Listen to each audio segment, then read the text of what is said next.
Jefferson Broadus, her door now closed. Decades more of learning, we all suppose. But one day on a podcast, West Virginia's own mispronounced the name and a joke was born. So long Alder's been Broadus and sitting high on the hill. Our memories are many and our hearts they do swell for great times on Broadus and Hill.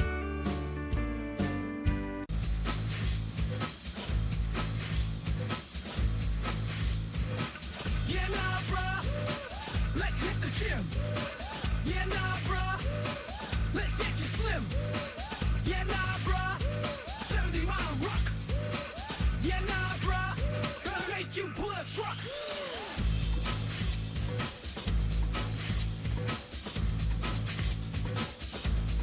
How's that loaf?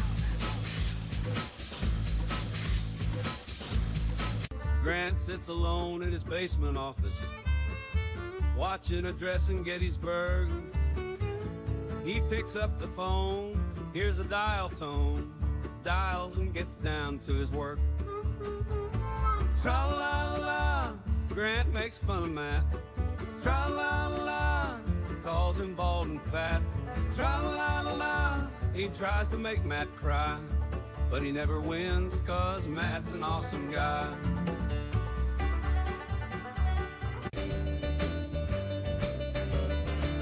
Call me, baby, were you ever in the Marines? Call me, baby, were you ever in the Marines? Well, the audience never knew that. Now they're brought up to speed. How's that loaf? It was Friday morn when we set sail, and we were not far from the land, when our captain he spied a mermaid so fair, with a comb and a glass in her hand. Oh, the ocean waves do roll, and the stormy winds do blow, and we poor sailors are skipping at the top, while the landlubbers lie down below, below, below, while the landlubbers lie down below.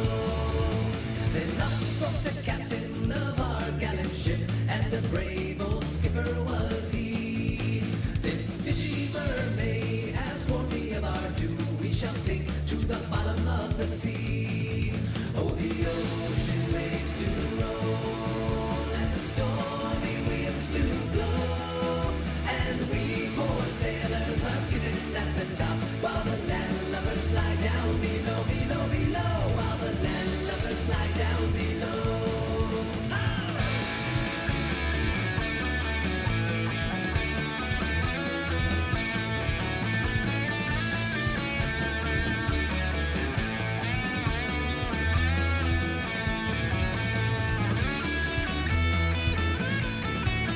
Then up spoke the first mate of our gallant ship, and a fine old sailor was he. All right. Let's see what we got her. All right, so your mic is new, and I just set it up. So why don't you give me some tests there?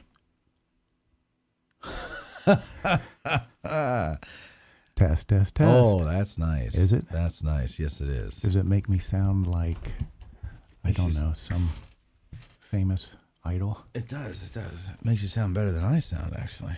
So that's going to have to change.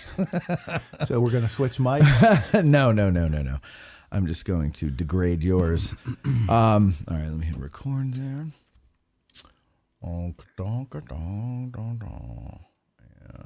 let me just see this over here.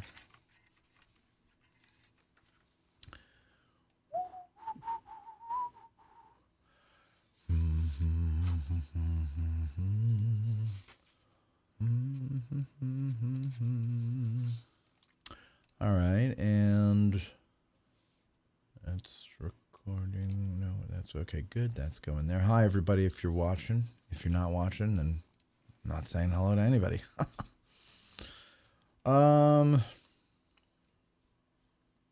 Okay, Loafhauser, how are you? And I can see now because I have new glasses. Okay, so let's do some things here really quickly before we begin.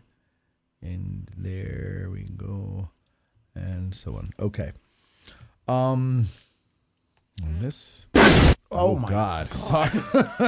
Sorry. Let me fix that. It's a good thing I tested that one. Yeah, that's up too high. All right, now let's see. It's still loud. Really? I mean, it's supposed to knock your socks off, but that's a little too much, guys. That's a little too much. How about this? Let's see.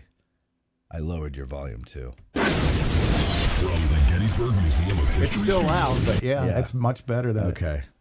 All right, I'm going to raise it. How in general, how's your headphone volume? That's good right now. Okay. Yeah. Right there. All right. Okay, so we're doing Sammy Crawford here. And you guys...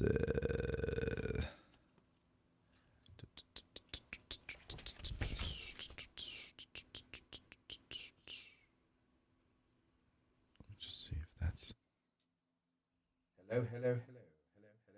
Hello. Okay. All right. Are you ready? Mm-hmm. All right. And I've got it recording. We're recording video. We're live streaming. And let us go now.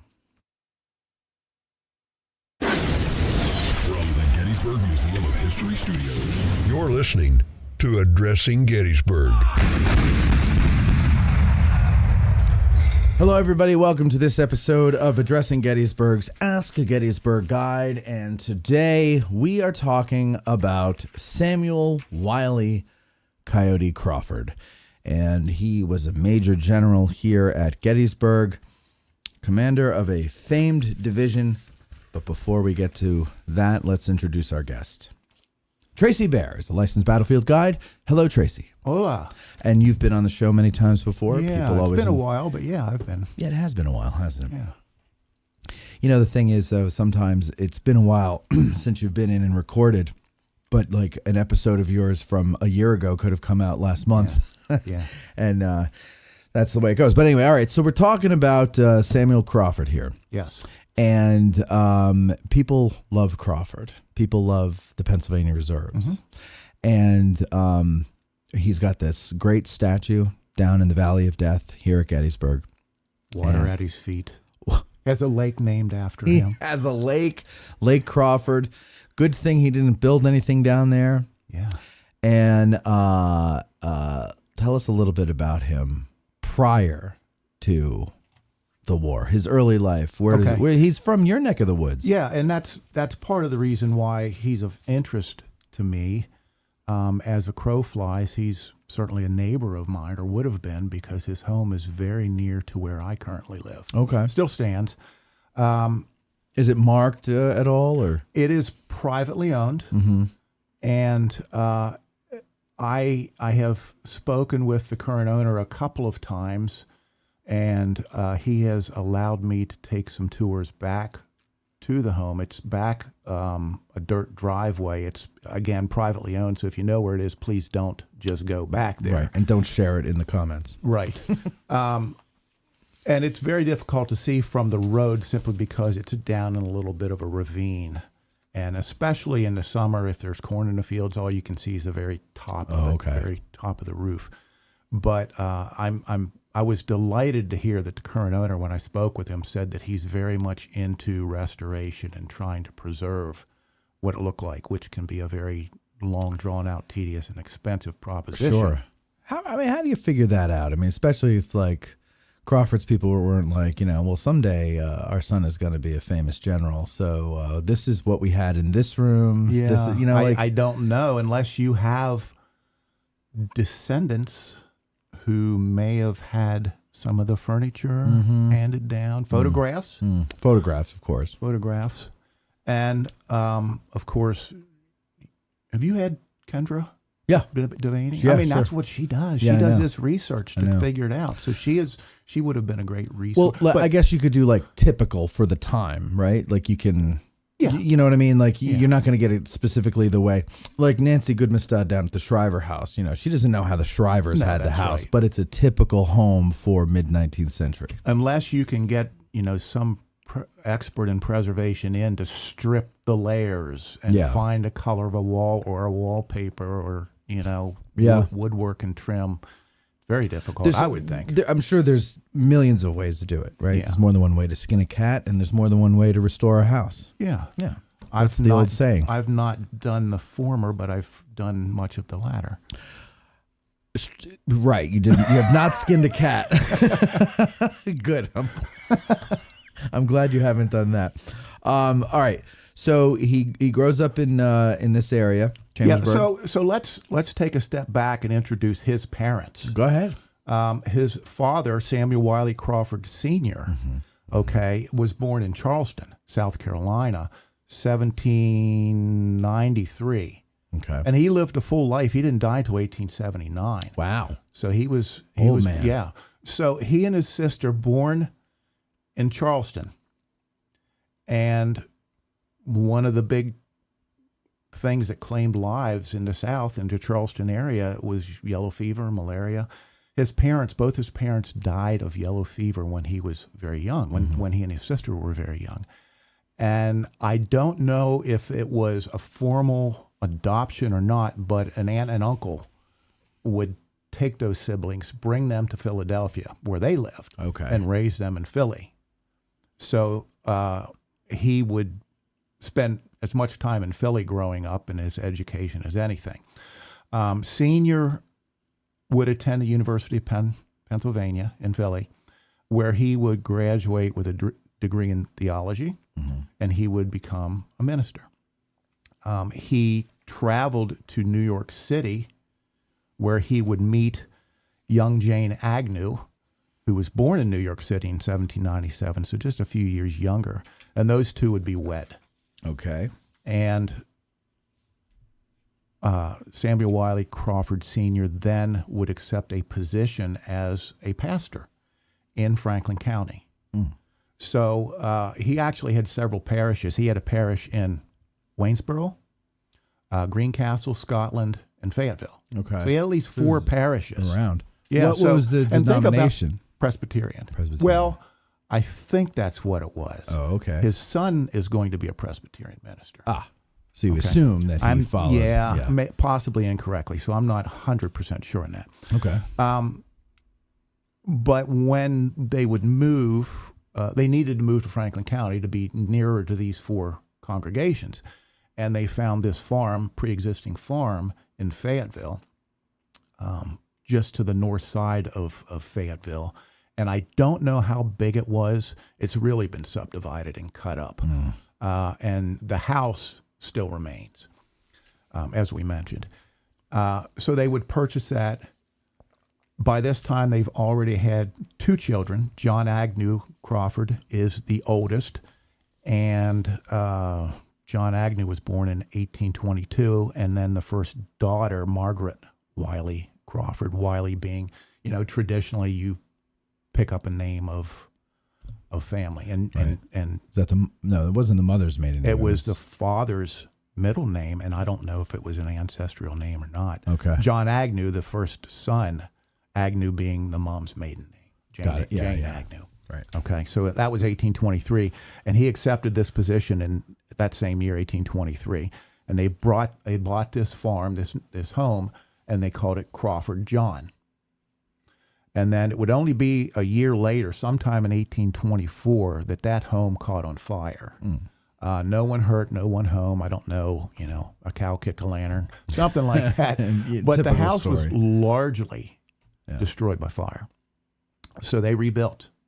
And that's the house we have today. I furnished you the photo of. Let me get that one there. Okay. Okay, keep going. So they rebuilt, and they named the new home Allendale, and it was after his ancestral home in Scotland.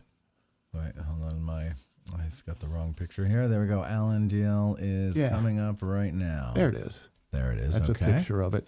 And there's a few photos I've seen. One of them looks like it was painted at one time. So they must have done some sandblasting or something to chemically remove the paint. But largely how it appeared, certainly some modern updates to it. And but your typical, that's like federal style, right? Is that federal style or is that Sure.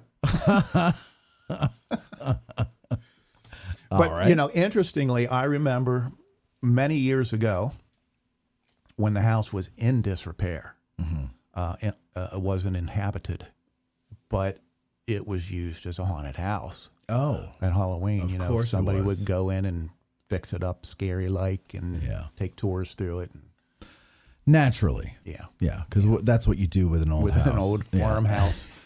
Yeah. Sitting here doing nothing. Already let's make it has haunted. the broken banister and the cobwebs. Why not use it for a haunted house? Right, exactly. Yeah. So then somewhere, someone along the line purchased it and started to renovate and fix it up. Now, his father is a minister. That's how they're mainly making the money, or at the farm too, or... Well, I don't know. Well, he's not a farmer. I'm sure they had a hired help to help around the farm for sure. He also supplemented his income as a teacher at the Chambersburg Academy. Oh, okay.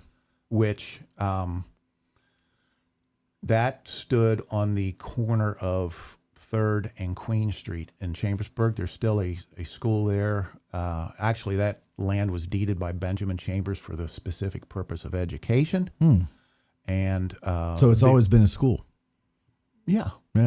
So that original building, the academy, was destroyed by the fire at McCausland's raid in 1864, but it was rebuilt, and it became the senior high school in Chambersburg. My grandmother, my mother both went there, and then when the new high school was built, that reverted to a junior high. So I went there. Okay. And junior high, but it's recently changed hands, and it's part of it's now luxury loft apartments. But there's also put aside a section for education. Oh, okay. Stay in that. So it's staying what it's supposed to be. So Crawford Sr. would have worked there somewhat.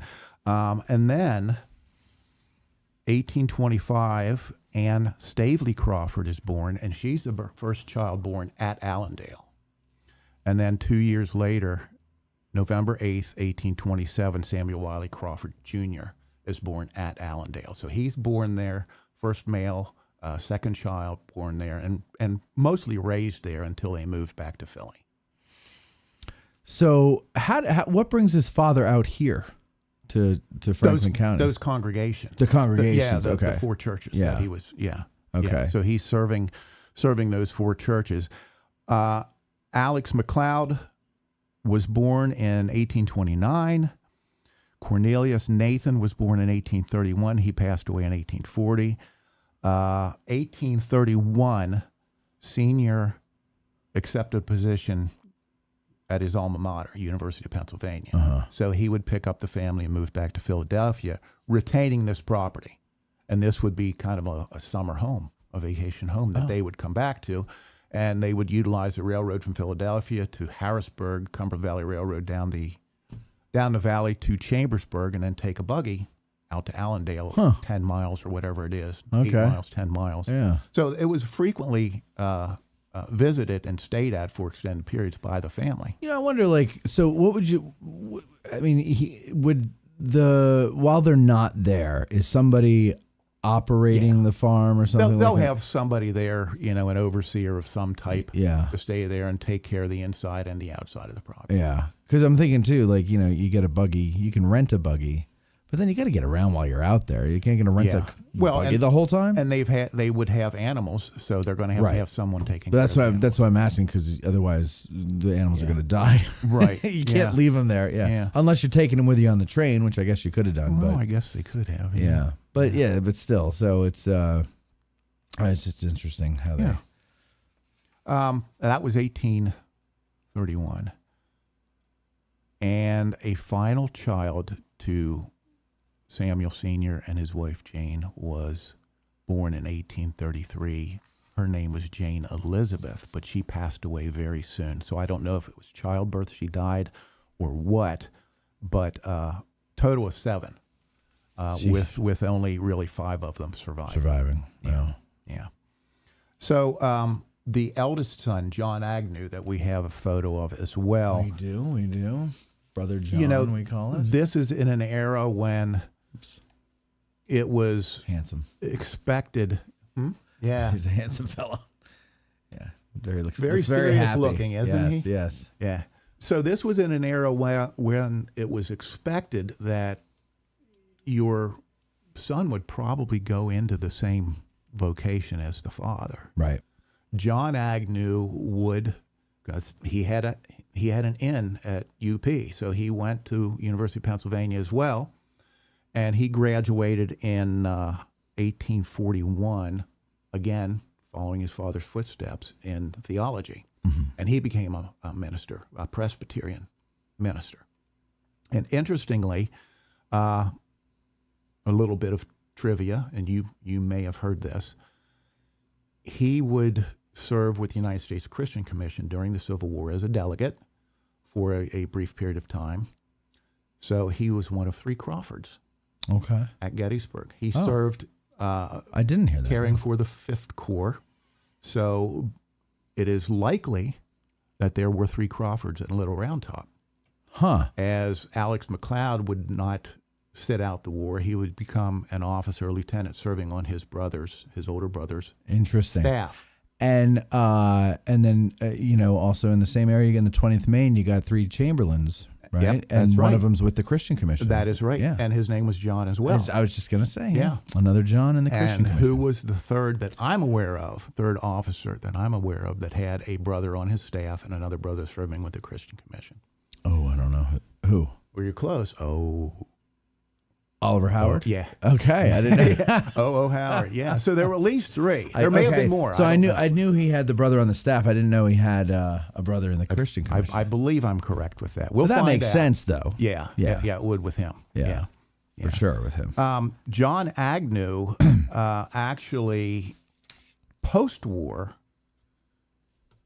would reside in Chambersburg, and he became the pastor of the Presbyterian Church of the Falling Spring, of which I am a member. My wife grew up in that church, and it was during, and I believe he served about 10 years, and that's where that image comes from. That hangs in the north axe of the this chapel. Picture? Yeah. Okay. That hangs in the north axe of the chapel of the Presbyterian Church of Falling Spring in Chambersburg, and it was during his tenure that that chapel was constructed. Right. I believe it was from about 67 on for about 10 years that he served there. Okay. And and if you go into that chapel, on either side of the pulpit are beautiful stained glass windows dedicated to his parents. Really? Yeah, beautiful. And they have names on them in stained glass. Interesting. So for those of you who are listening to this but not and you're wondering, well, what are these pictures we're talking about? And so this episode is available on YouTube as well, so you can go and see it. Yeah. So anyway, to finish with John Agnew Crawford, when he passed, he was buried in the graveyard right behind the chapel. A prominent stone on the path that wanders back to the Benjamin Chambers family plot. So, brief on John Agnew. And of course, when Samuel began to grow and get older, then it was expected he too would follow into the ministry. And he had, I don't know from how early on, but he had other ideas. Yeah. And, I think you mentioned this in another episode somewhere down the road. Samuel Wiley Crawford graduated from, I don't know if you'd call it primary school, high school, whatever back then, but he finished that primary education and he entered the University of Pennsylvania at the age of 15. Wow. I don't know if I mentioned that on a show. I heard somebody that might somewhere along. How in the world are you mature enough to do that? But that's. I remember I read a book about Thomas Jefferson, and when he was, I don't know, maybe a little younger than that, his father gave him a knife and a musket and said, "Go off into the woods and figure it out." You know, I mean, like it was a different day and age. You know, you raised your children to be adults as quickly as possible. Yeah, for sure. Yeah. Well, Junior would enter again 1842 at the age of 15, and by 1847 he had completed his undergraduate studies. He had passed a literacy test that allowed him to attend Penn's medical school. So, you know, by that age, he had already decided, I really don't want to follow my father's footsteps into the ministry. And I'm sure that would make for some interesting and possibly heated discussions around the dinner table, you know. But I guess Junior was convincing. Yeah. You know, I'm still serving people. I'm still serving the Lord by taking care of people. Right. Yeah. So he successfully negotiated medical school, and by all accounts, he was very inquisitive, very intelligent, and he just really wanted to learn. And he spent a lot of time not partying with the fraternities, but rather studying on his own. Doing what you're supposed to do. You're doing what you're supposed to do, you know. And you know, I joke. If I would have studied in college the way I studied in preparation for the guide exam, I'd have made Dean's List every semester. Oh, yeah, absolutely. Yeah, it's funny. Like age is something now. It seems where you finally want an education. Yeah, you know, but a true education, not. I think college is more like training now. Like they just train you to get a job. And, point you in a general direction. Yeah. But I think there was a point where it was a true education. You were well-rounded. You had to know the classics and things. Oh, yeah. And, you know, and I think now people become interested in that stuff after 35. You know, and I think it's a lot of times it has to do. I think it's just a natural part of growing up. Sure. But for other people, I think it might happen sooner. Like for me, it happened, I don't know, probably I've always wanted to teach myself, but really when I hit 40, I was like, I want to understand. Yeah. Not know, I want to understand. And that's when it changed for me. But I also, like a lot of the people I know became more interested in self-education when they had kids. And they would spend their day going to work and they come home and then it's the kids and the kids go to bed and it's now like, all right, what about me? And, you know, oh, I used to be interested in this. Maybe I'll look up podcasts or I'll read some books again. Yeah. And so I think it is funny because I say the same thing. If I studied just an eighth of how much I study now when I was in college, I could have been great, but you could have been great. I could have been. I could have been a contender. Could have been. I just didn't care. You just didn't care. I do now, though. Well, but Samuel really seems to have cared, and he not only his studies, his formal studies, he developed a very strong ability to draw and illustrate, and that would help him in future years with some publications in Harper's Weekly and other places, but I have seen a few of his illustrations, and they're remarkable. Really? Yeah, they're really detailed. Really, proportions in architecture are just spot on. Really? Really good. Really good.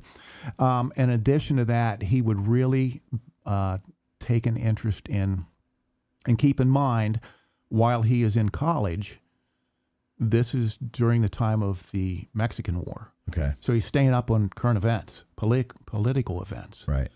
And this is of interest to him. And then certainly between wars, he still stayed up on political events. It was just fascinating. And he seemed to, at times, perhaps, and maybe I'm reading something into it that's not accurate, but he seems to really maybe have spent a lot of time dissecting to understand, perhaps longer than he should.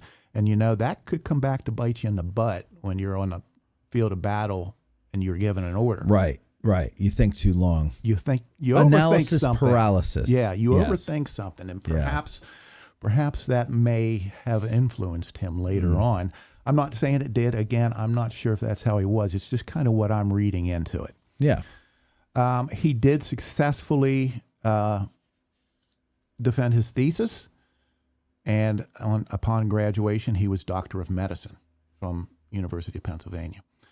Again, probably spending a little bit of time with family after that, graduation, and again, possibly some more interesting discussions around the dinner table, because it wasn't long after graduation from UP in 1850 that he decided to go to New York City and sit for the Army Medical Board exams.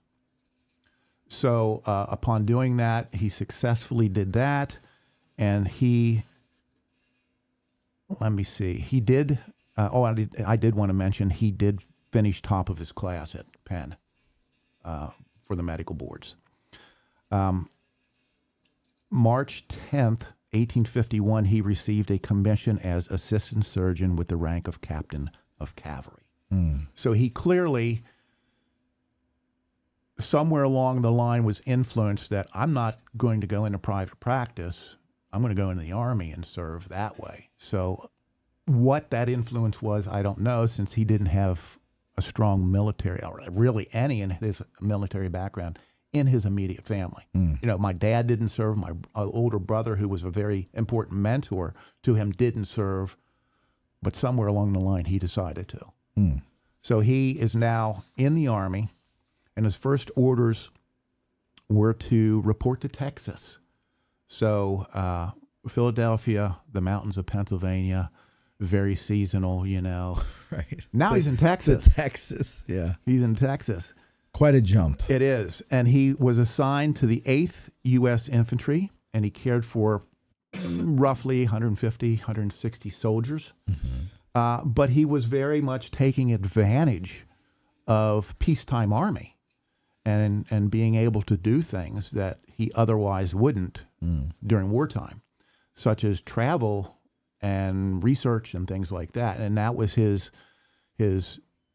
desire to learn and understand. He would secure permission to travel to Mexico in 1856. He arrived in Mexico City in October, and he was assigned to embassy duty, where he, again, his not formal political training, but keeping up on those current events allowed him to learn enough that he helped with negotiating some treaties. His studies and interest in those political issues were paying off for him. But he also had that desire to continue to learn, and he must have been, and I can again make an assumption, which can be dangerous, that his time in Franklin County, in the nature, in a rural area, he often would write in later years of really missing the mountains of Pennsylvania. And Allendale's not too far from the western side of South Mountain, not too far from Caledonia, where he, I'm sure, spent considerable time in his youth. Sure. He, and again, this must have given him some sense of, appreciation for the environment, for nature. Yeah. And he was able to accompany an expedition to the summit of a Mexican volcano that I am not even going to try to pronounce for you. Okay? No, here, names. You do it. Where? It is, where is it? To Washington, Fort Adams, Rhode Island, Sherman. Where are we here? Oh, here. Okay, let's begins try with it. A P. It begins with a P. Popocatépetl? Okay, let's go with that. Popocatépetl. Popocatépetl. I'm going to say it's Popocatépetl. Pop. We'll call it volcano. Mount Pop. Mount Pop. Yeah. Okay. Or Ketty. So there was an expedition, which means there's a large number of people. Right. Your guides, Sherpas. I don't know. Whatever's taking whatever you have there. Your equipment, right? Right. And it must have been, evidently it was pretty high, because he talks about being above tree line. Of course, the air's getting thinner, and not everyone in the expedition made it, but he did. And he was actually lowered into the crater, where he gathered samples and specimens that were turned over to the Mexican authorities. And some of this information made its way back to the Smithsonian. along with illustrations and writings, and the Smithsonian would end up publishing some of this information that was acquired by then Dr. Crawford. Right. Following his time in Mexico, 1858, he accompanied William Tecumseh Sherman on an expedition up the Red River in Texas, eventually Crawford would end up in Kansas, and this would be shortly after the John Brown Potawatomi. You can say another that big word. P word, Yeah. Potawatomi Creek, and that was 1856. So it's a few years after that. In 1860, he received, I guess, what would amount to a furlough. He returned to Allendale in Franklin County for a period of time to and this was one of those times where he talked about recharging, just rest and recharge. Now, with the Potawatomi Creek, were they sent up there to respond to what was going on, or just happened to be in the area? I assume there would have been an army station or camp there somewhere that he would make his way to. Whether he had any period of assignment there, I don't know, because he wasn't there long. Right. He came home to Allendale for a while, and then he was assigned to Fort Adams. Fort Adams is in Rhode Island, I want to say. I think that's what it said on the paper you just handed me. Oh. I think I saw Rhode Island there somewhere. Okay. Yeah. So, okay, we'll go with that. But he wouldn't be there for very long at Fort Adams. He received a telegram that would essentially change the course of his life. Okay. Telegram simply stated, you need to report for duty at Fort Moultrie in the Charleston defenses. Oh, no. Okay? Okay. So he arrived at Charleston September 8th, 1860. And keep in mind, this is where his father was born. Yeah. So he's returning. So he's going to his family and roots. His father's still alive, so he knows he's going there. But what ties his father had anymore were probably slim to none, being taken away at such a young age. And the reason he was sent there, he was replacing Fort Moultrie's surgeon, who he himself contracted yellow fever and died. The same thing as his grandparents. Okay. So what am I getting into going to Charleston? I know at least 3 people who died from the same thing. Yeah. And it won't be long till he's serving there that Junior actually contracts malaria. And that's something that's going to recur throughout his life as well. Crawford, again, this is going to be at a time in the nation's history that becomes pretty volatile. We're talking 1860, end of 1860. Who's been elected? Abraham Lincoln. Abraham Lincoln. Now, he doesn't take office until, February, March? I think it's March, 61. So who's president now? Buchanan. Buchanan is from Mercersburg. South? Is he from Franklin County? So from here? Yeah. Oh, I didn't know that. Yeah, he's from Mercersburg. He was born at a little trading, what do I want to say? A little trading, all I can think of as depot, and that's not a little whatever. Yeah. Called Stony Batter. So, today we can go from Crawford's home in Allendale to Buchanan's home in Mercersburg in 20, 30 minutes. Yeah. No, I think I did know. What's funny is how the brain works. So I know Buchanan was kind of allowing things to fester that led to the Civil War. So for some reason in my head, I assumed he was from the South. And then you said Mercersburg, and for whatever reason, Johnny Mercer came into my head. And so I think, oh, he's from Savannah. And then you said from here, and I'm like, wait, that kind of sounds familiar. And then now that you're describing the area, I think I've seen a sign. Trading post. That was tough. Is there a sign on 30 going out that way?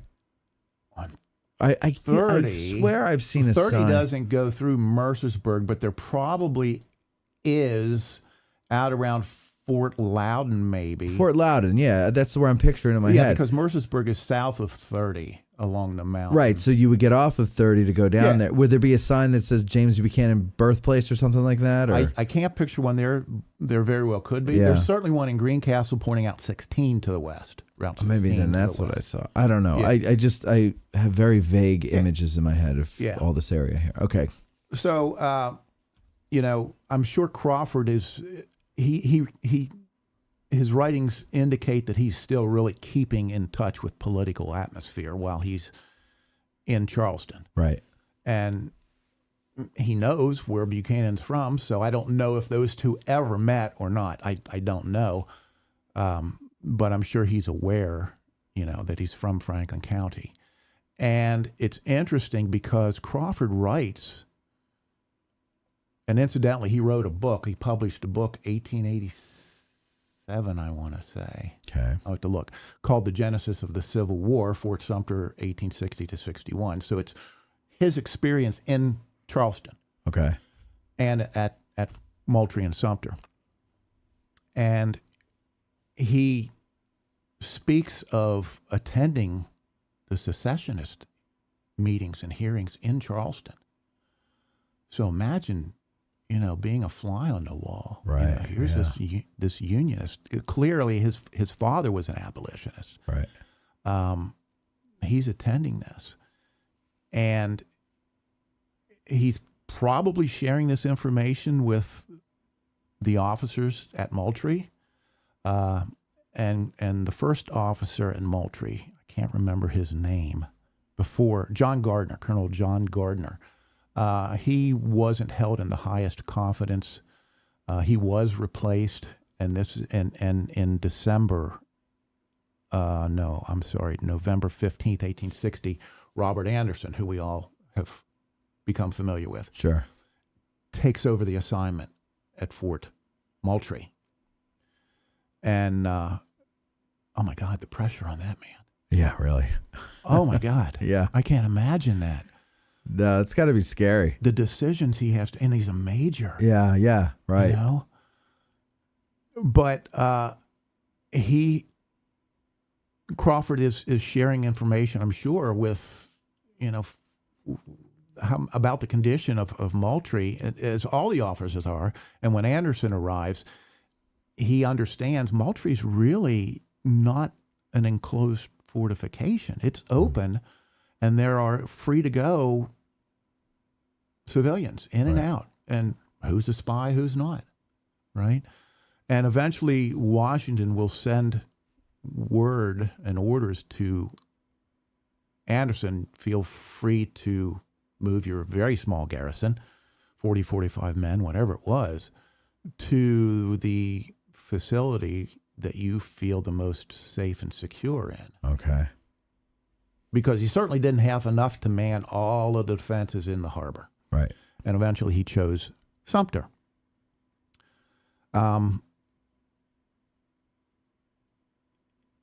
The Ordinance of Secession by South Carolina was passed on December 20th, 1860. And Crawford attended that vote, that meeting. And Really? he was in his officer's uniform. Okay. Yeah, it must have gone over well. Let me tell you a personal experience where I felt uncomfortable. Okay? Uh-huh. And it was not nearly as significant as this. Mm-hmm. Years ago, I don't know if you're familiar with Scotland School of Veterans Children or not. Scotland, Pennsylvania, no longer operates.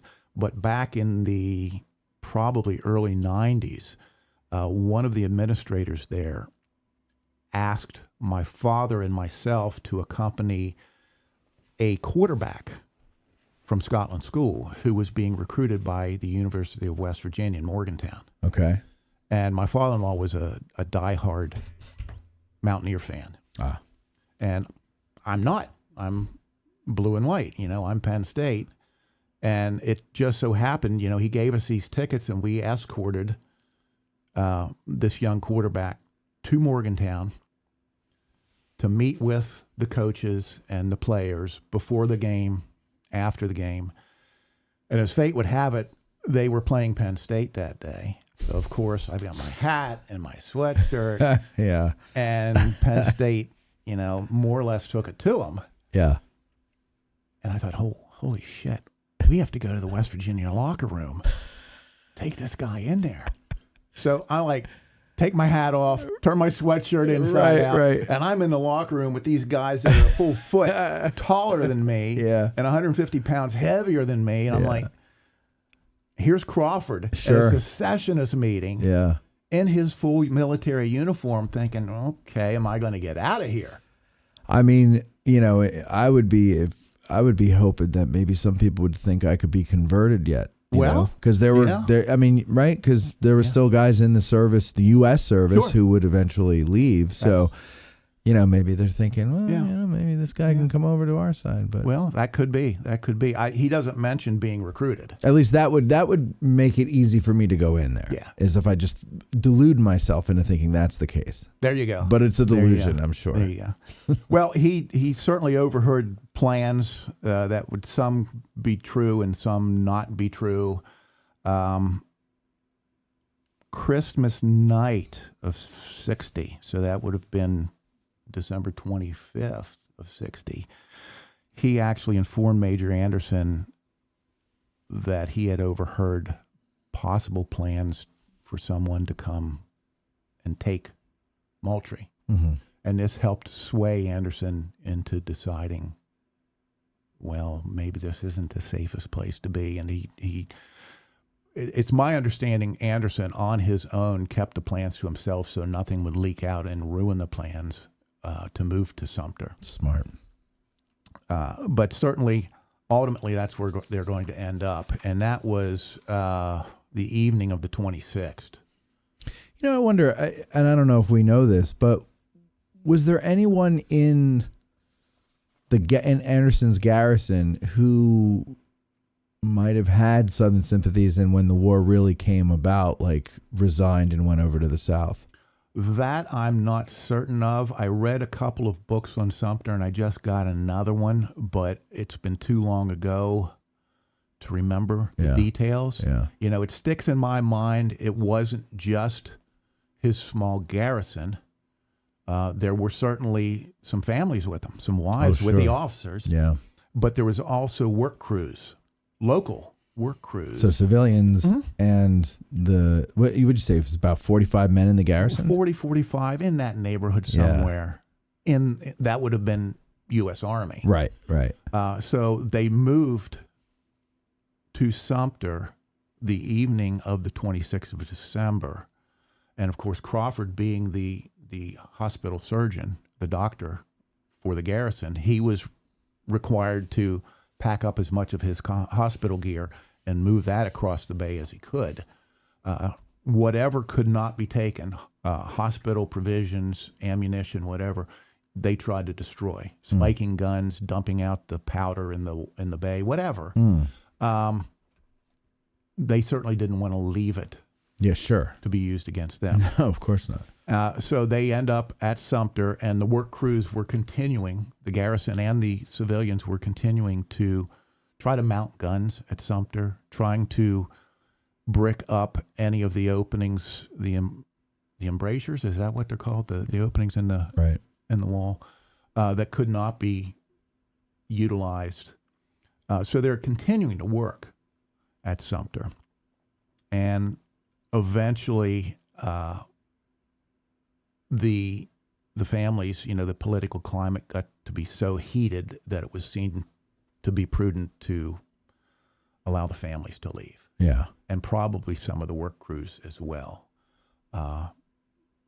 In addition to the hospital duties, the surgeon duties, Crawford undertook the responsibility of being the commissary officer. So he's, you know, wearing two hats. Taking stock of the provisions. So they were probably getting mad at him as much as anybody when rations turned into rationing rations. That sort of thing. Right. Eventually, there were some letters home, from South Carolina that again talked about him missing Allendale, missing Franklin County, missing the mountain air. Again, contracted malaria. This really affected his duties.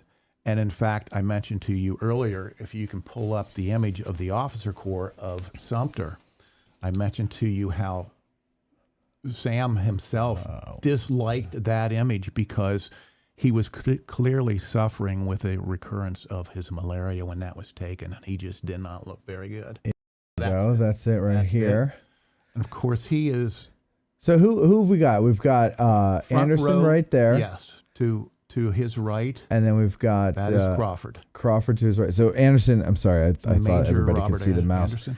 Anderson is the guy left center. Crawford is right center. All the way to the left, seated. We're talking in the seated row here. Mm-hmm. All the way to the left is Abnu Doubleday. Yeah. And I was saying before, I don't believe I've seen any other picture of him, except for the famous one, where he's standing and he's got his, as someone called it in the comments section on another show, the Princess Leia hairdo. Princess Leia. That's a good one. but it's interesting. And who's the guy right in the middle, behind Anderson and Crawford? So I'm not sure. Okay. Truman Seymour is one of these men, and I think Truman Seymour is clear over back row left, but that could be him in the center back row too. I'm not 100% sure. I'm going to just real quickly here blow this up so that everybody can see better. There we go.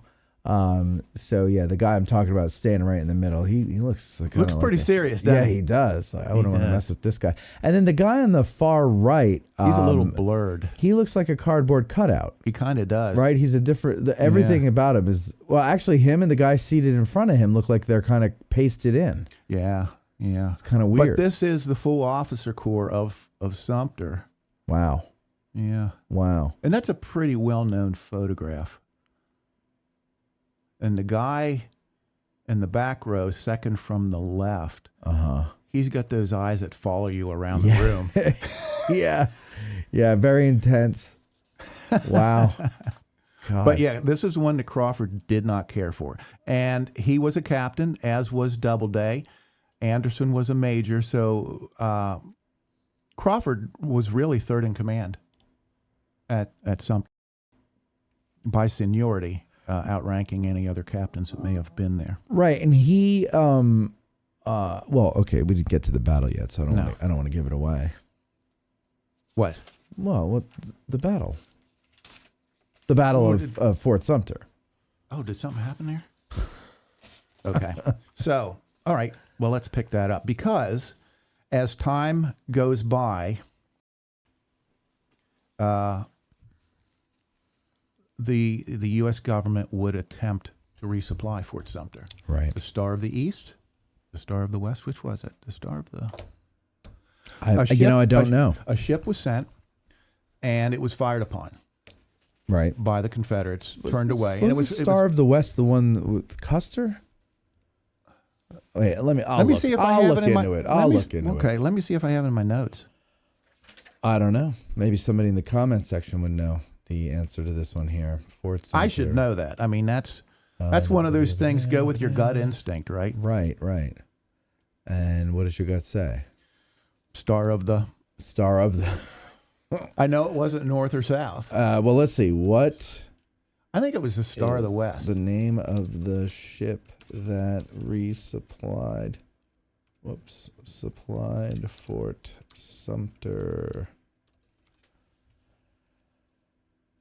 What do you say? I thought it was west. You, sir, are correct. Okay. Yes, Star of the West. Okay. Okay. So anyway, that ship carrying not just food and other provisions, but personnel as well, was shot upon and turned away. So things really got heated. Things really got serious. They got real. Mm-hmm. They got real. And negotiations obviously broke down. Lincoln is now formally in the office of president. Right. And other states have already seceded from the Union.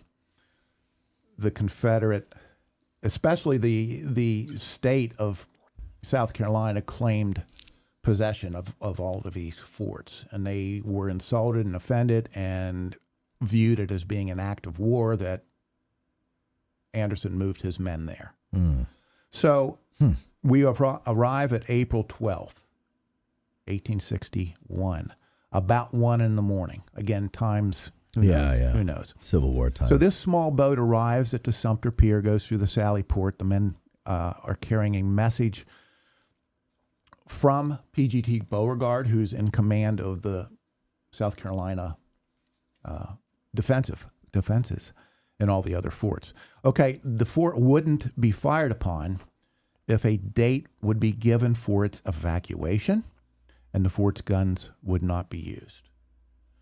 And of course, you can look up the name of the Star of the West in 12 seconds, but back then, right, it takes time to relay these, to consider the next move, and then allow those messages to go back, find Beauregard, allow them to rehash what's going on, consider, respond. So, this takes time. Sure. It's a tremendous amount of pressure on Anderson.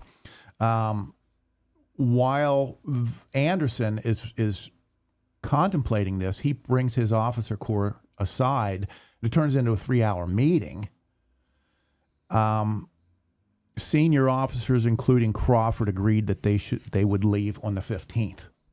Okay, so this is the 12th. They agreed they would leave on the 15th unless fired upon, or they would receive orders from the contrary from Washington. And I think somewhere along the line, Anderson said, why don't you just wait a couple of days? We're going to be out of food anyway, All right. So the Union garrison, Anderson would have given this information to these aides, these couriers, to take back to Beauregard. And now you have to wait. You have to wait for Beauregard's response. So the Confederate aides, some of them are still waiting at the fort. And one of those individuals was a Confederate that would rise as an officer. His name was Roger Pryor. Uh-huh. And they are just waiting in the hospital at the fort. And, passing time. They're not playing on their phones. They're just, what do we have to do? The Civil War equivalent to playing on your phone. Yeah, whatever that be. Was.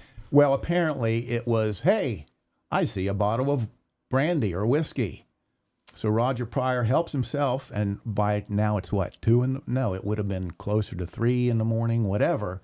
That's a little early to be taking a nip. But he just, and I don't know if the sea air had gotten to him or what, he couldn't smell the difference. But when he had taken this, evidently a large swig of what he assumed was medicinal alcohol, Surgeon Crawford said, that's not, I don't think that's what you think. I think you think it is, or whatever. It ended up, he had swallowed a pretty good amount of medicinal potassium. Oh. I didn't look it up. I don't know. But Crawford said, that's enough to poison you. Oh, boy. So we got time. Hop right up here on this table and I'll pump your stomach. So Crawford evidently became one of the first, if not the first, Union surgeon to pump a stomach, to help to render aid to a Confederate. Oh, okay. Okay. And that didn't go unnoticed because Doubleday would start poking fun at Crawford, who I don't know how much of a sense of humor Crawford had. Uh-huh. He had some, but Doubleday said, you can be arrested for aiding the enemy. Yeah. That. But Crawford wasn't to be outdone, and he said, well, I could not allow him to remove U.S. government property from this installation. So that's a good answer. A little bit of levity at a very tense time, right? I like that. That's a good answer. Yeah. So, it became not acceptable to Beauregard. So that small launch would return with the Confederates in, and of course about, what was it, 4:30? I have written here 4:37. Who knows? The first shots came from Johnson's Island at Fort Sumter. Uh-huh. During the lead up, I should say, Crawford actually became versed by Doubleday and Truman Seymour on loading, aiming, firing artillery. And of course, at this point early on, there's no casualties. And the Union response didn't come until 7 o'clock or after they began firing the fort's guns in response to the Confederates. Oh, that's interesting. So for what, like 2.5 hours or so, they're just taking fire. They're taking it. Wow. And, as the story goes, Doubleday aimed and fired the first cannon. Right. Somewhere along the line, Crawford took his turn commanding a battery and aiming and firing some of the guns. I guess when you have such a small contingent of men, everybody's a combatant in that situation. Yeah. Yeah. And, there's stories about if you weren't manning the guns, you were sewing flannel bags to put powder in. Right. You're doing something. Everybody's doing something, right? Right. So finally, there were some minor injuries, shrapnel, flying brick, whatever. Crawford had to man the hospital and treat some soldiers. So he's not only treating, some of the first Union casualties, as well as prior, the Confederate casualty.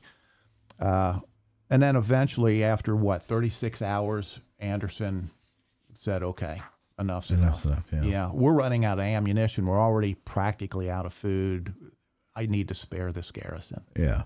And he made the decision to surrender the fort with the acknowledgement that he would be able to lower the garrison flag and take it with him and fire a 100-gun salute in the honor of the flag and I'm sure, of the nation.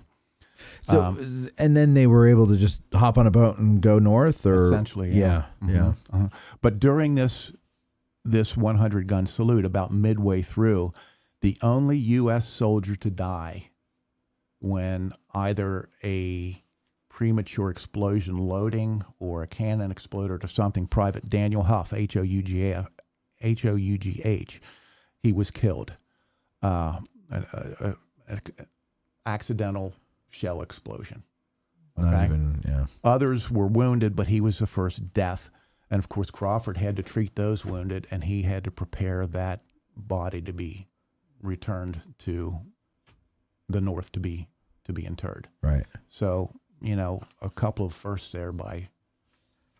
But what a fascinating story, though, because for Gettysburg people, because of Doubleday and Crawford. Yeah, they're both there. Mm-hmm. Anybody else? Yeah, Norman Hall. Hall is there as well. Norman Hall is there as well, and he is lieutenant, possibly. Okay. So was he one of those photos? I don't know. I don't know. He could have been. Yeah, we can look at that later. Yeah, we could check it out. And of course, Anderson would retain that flag throughout the war, and they would go back. We can talk about that later, if I remember. But they would go back for a ceremony to re-raise that flag at Sumter. Yeah. May 1961, Crawford is promoted to major, and he begins to. He didn't attend the United States Military Academy at West Point, any other formal military training. So we all know what kind of grief these non-military personnel can receive. Sure. And many people would claim he was just happened to be in the right place at the right time, rose to notoriety. I would contend that my personal opinion is, was he an outstanding officer? No. Was he an above average officer? I believe so, because it didn't take much in the Army of the Potomac to be cashiered. And he stayed throughout the entire war. Could it have been that this war is beginning and he's, he just was under fire in Fort Sumter. He performed well. They're going to have to get guys who've seen the elephant, so to speak, to lead men. So put him up as a major. And how many times have we seen that happen? Okay, let's get so-and-so from the War of 1812. Let's get so-and-so from the Mexican War. Right. And it doesn't pan out for him. Yeah. But apparently Crawford showed something because he remained in, pretty significant command throughout. Yeah. He's going to rise. Fall of 1961, he was assigned to Camp Gawley in Western Virginia, where he became an inspector general for William Rosecrans. So he's, for whatever reason, making some ties there, some connections.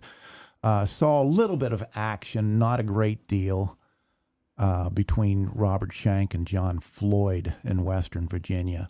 But he's really going to start seeing more significant action and rising a little bit more in rank in 1862 in the Valley Campaign. Now, is he actually, with Rosecrans, is he actually seeing action, or was he around when action was happening? Because he's not in a combat position yet, right?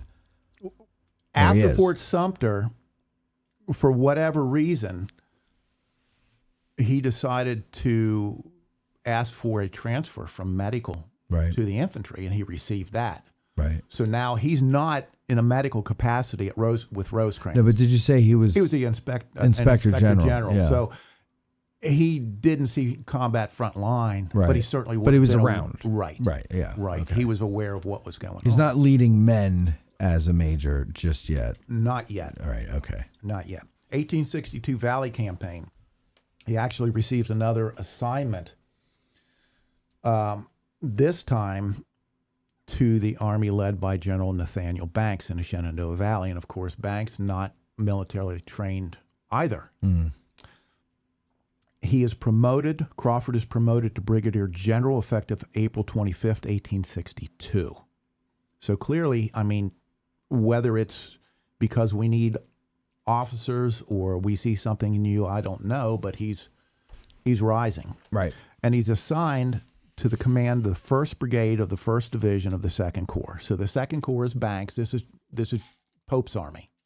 Okay. The 2nd Corps is Banks. The 1st Division is another Gettysburg name, Alpheus Williams. Mm-hmm. We know him. Mm-hmm.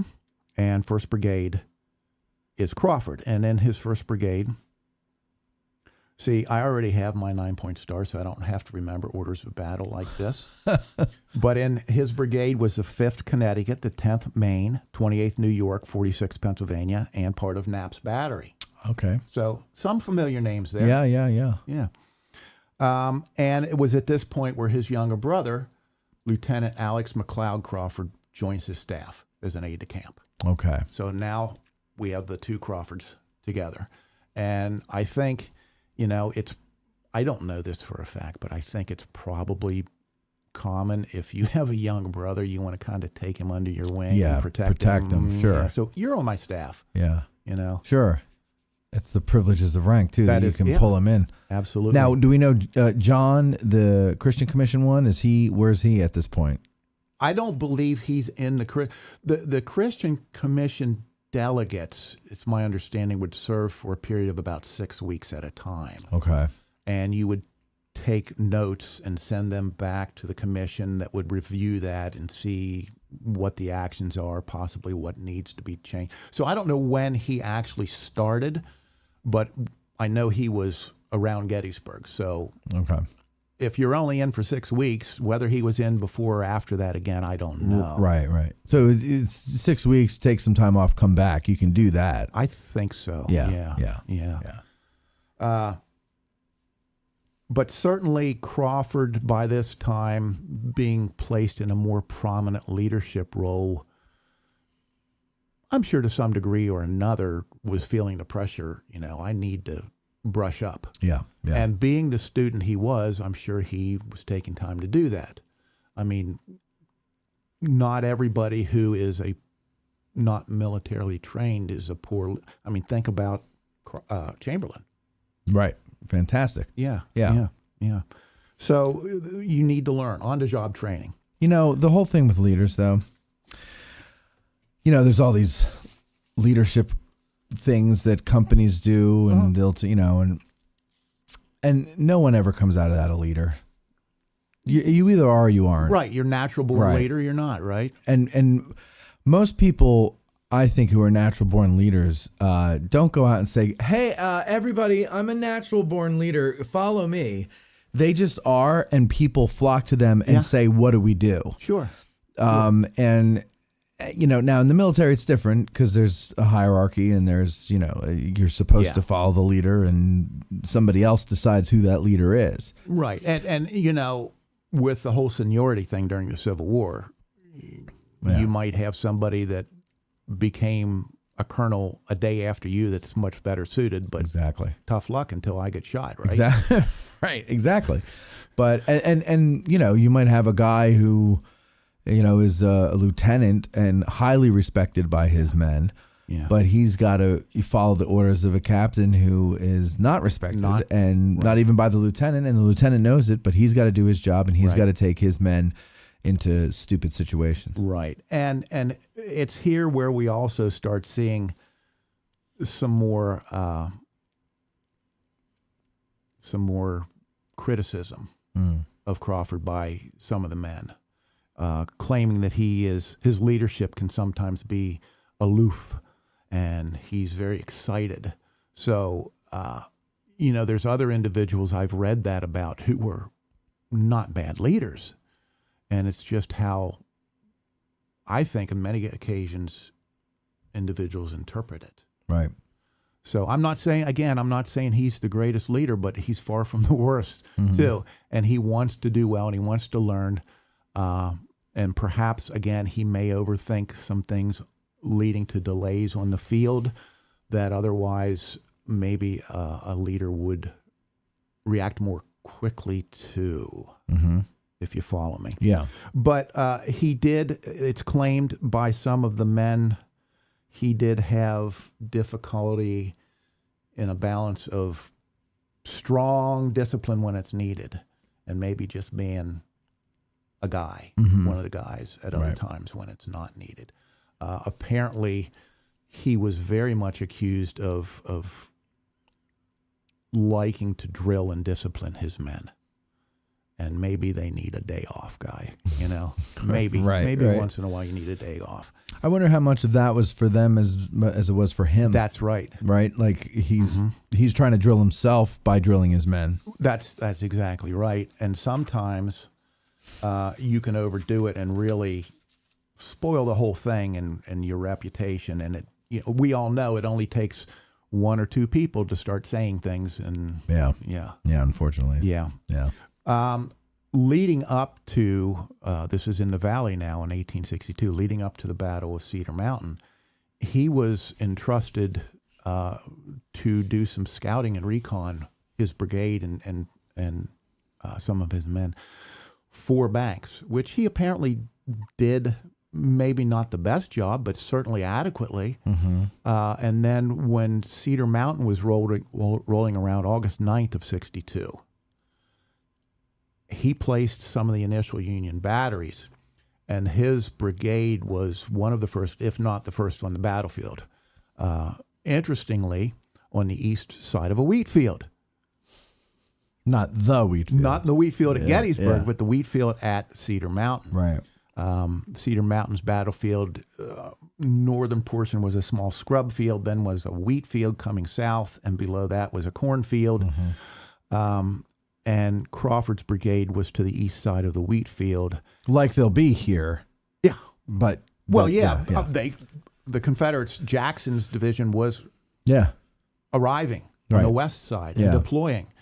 And so when that battle opened up, Crawford's men attacked over that wheat field in one of the earliest Union attacks. And 3rd Wisconsin was, the 10th Maine, I believe, was heavily mauled. 3rd Wisconsin actually gained some footage over that wheat field and actually turned the flank, the right flank on some of Jackson's men, and actually broke some of that line. And of course, this is that famous fight where Jackson was trying to rally his men and went to pull his sword out of the scabbard. It was rusted in the scabbard, so he couldn't pull it out. There's a true leader. I never even used my sword. It's rusted in place. Right. That's a fantastic story. But he fared fairly well at Cedar Mountain. To his left was Christopher Augur's division with brigades under Candy, Geary. So familiar names to Gettysburg. Sure. And eventually, after what would hope to have been a good showing by the Union, they were forced to leave the field. And Jackson could claim that victory. And of course, this is going to be leading up to that summer campaign in the Valley, Manassas, second Manassas, and eventually ending up at Antietam. Post-battle at Cedar Mountain, again, another one of those stories, if it ain't true, it ought to be. Mm-hmm. Apparently, a ceasefire was recognized in order to attend to the dead and wounded, which you want to think that happened. Yeah, sure. You want to believe that. Yeah. But one of the Confederate officers on the field doing this was Jeb Stuart. And he approached Crawford and George Bayard, and they were overseeing some of the process of their own brigade, taking the wounded off the field and such. And Stuart and Crawford would meet and have a light lunch together in the saddle. Whatever that means, I don't know. Right. A couple of hard biscuits or something. Right, probably.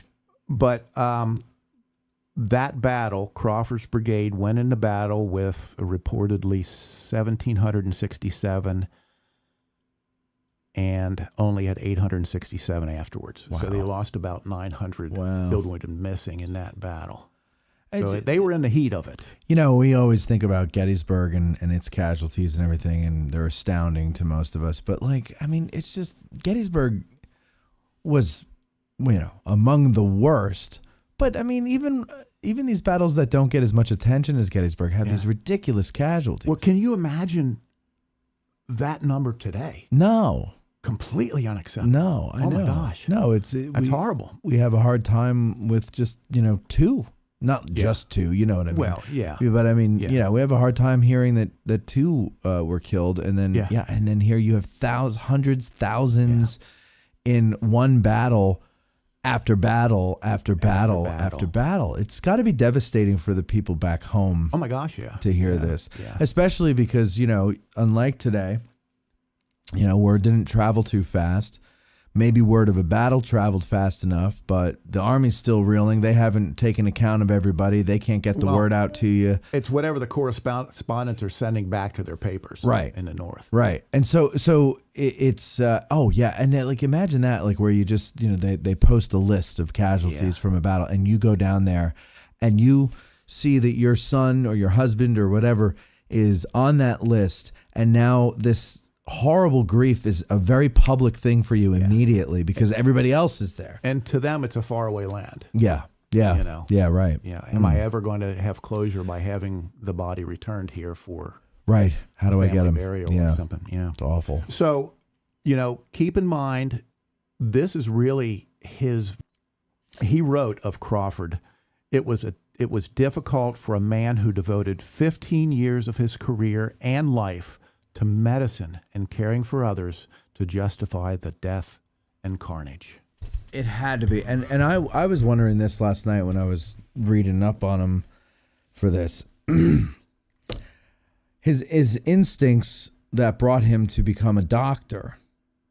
Now you're a general.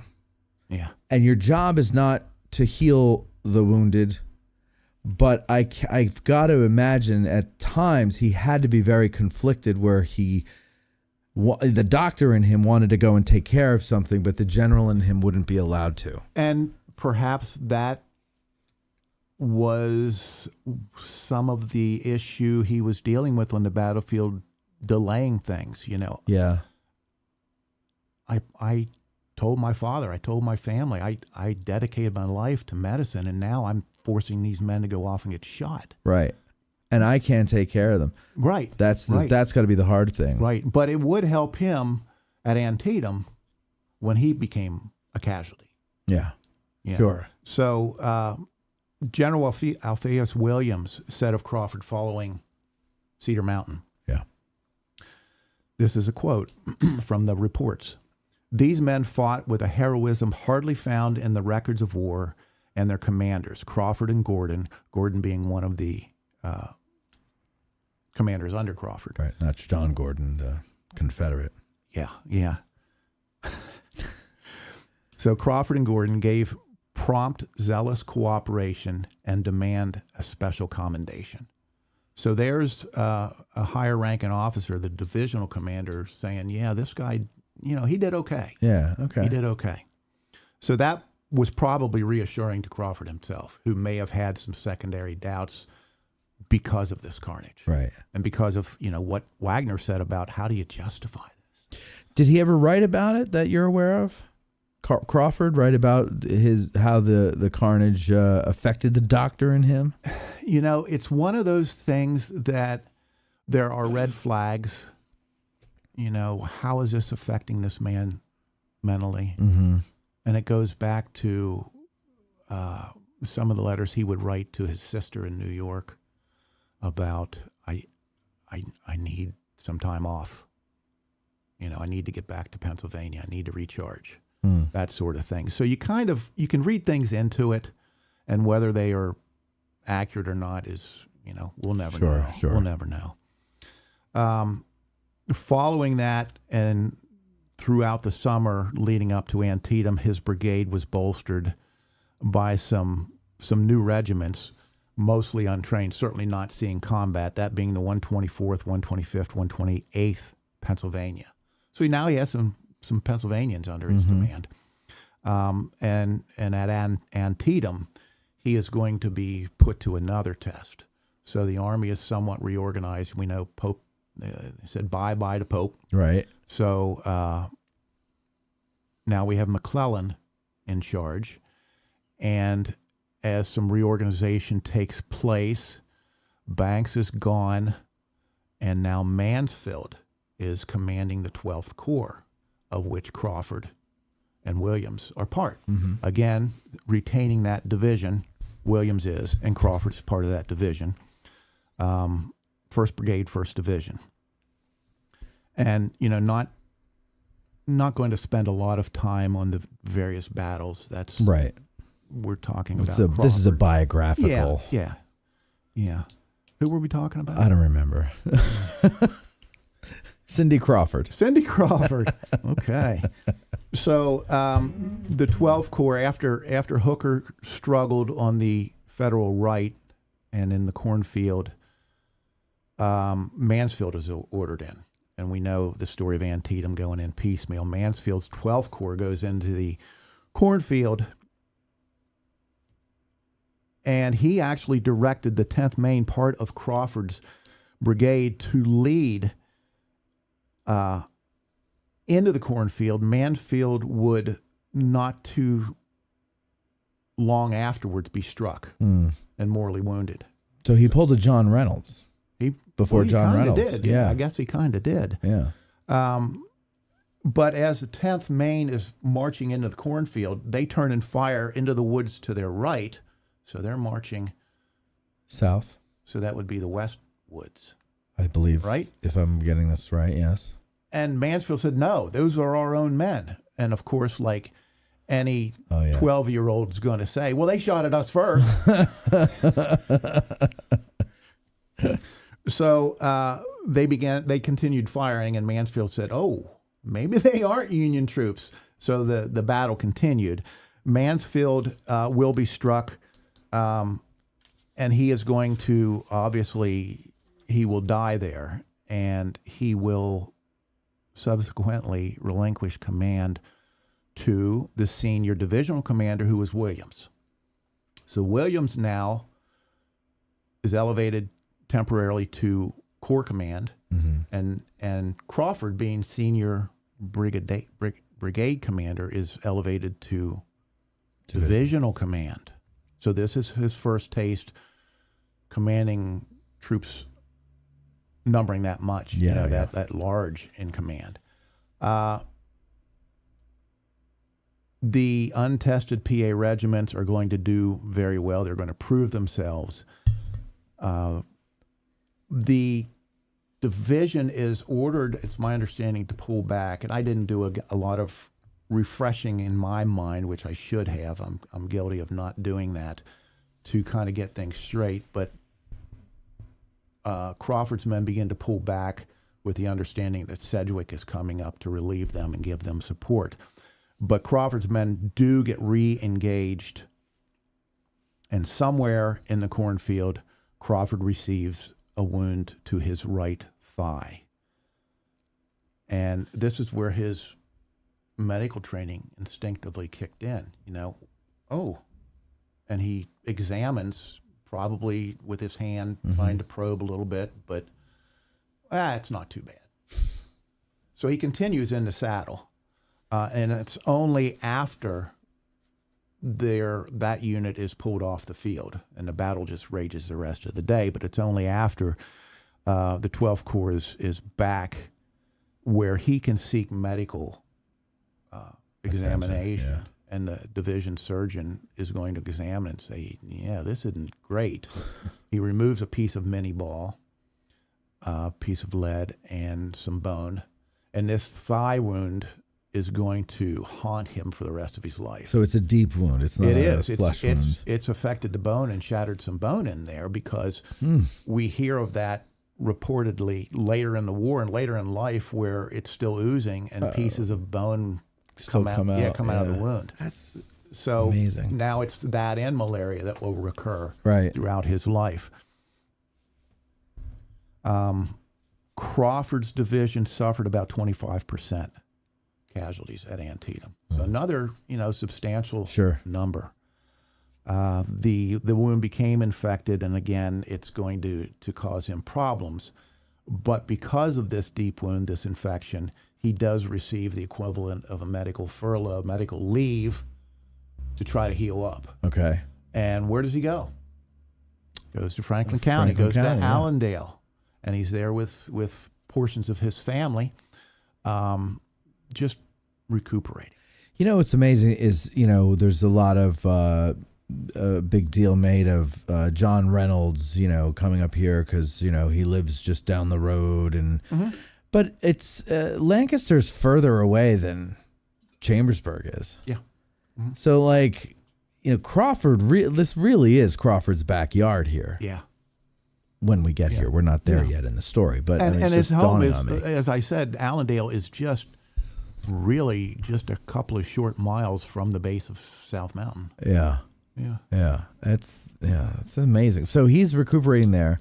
He's recuperating completely unaware that in a few short months, almost a year, there's going to be a fight here in his backyard. Sure. Of course. But we're all unaware. He's also completely unaware that in a few short weeks, he's going to be run out of his home.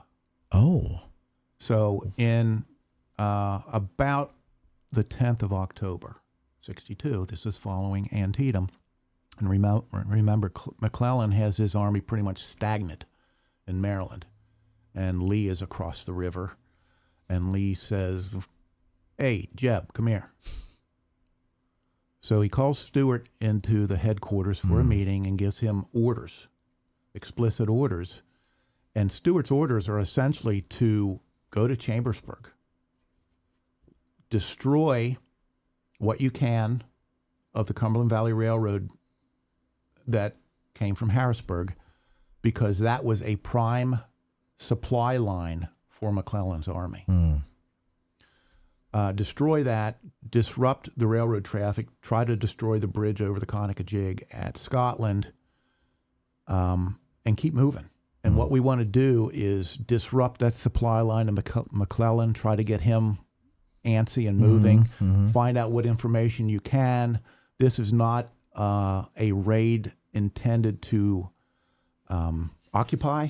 This is a kind of a hit and run thing. So by the 10th, 11th, Stuart is in Chambersburg, creating havoc, burning the depot before riding off to the east. And in advance of him is a young lady from the Fayetteville area by the name, I have her name, I can't remember it.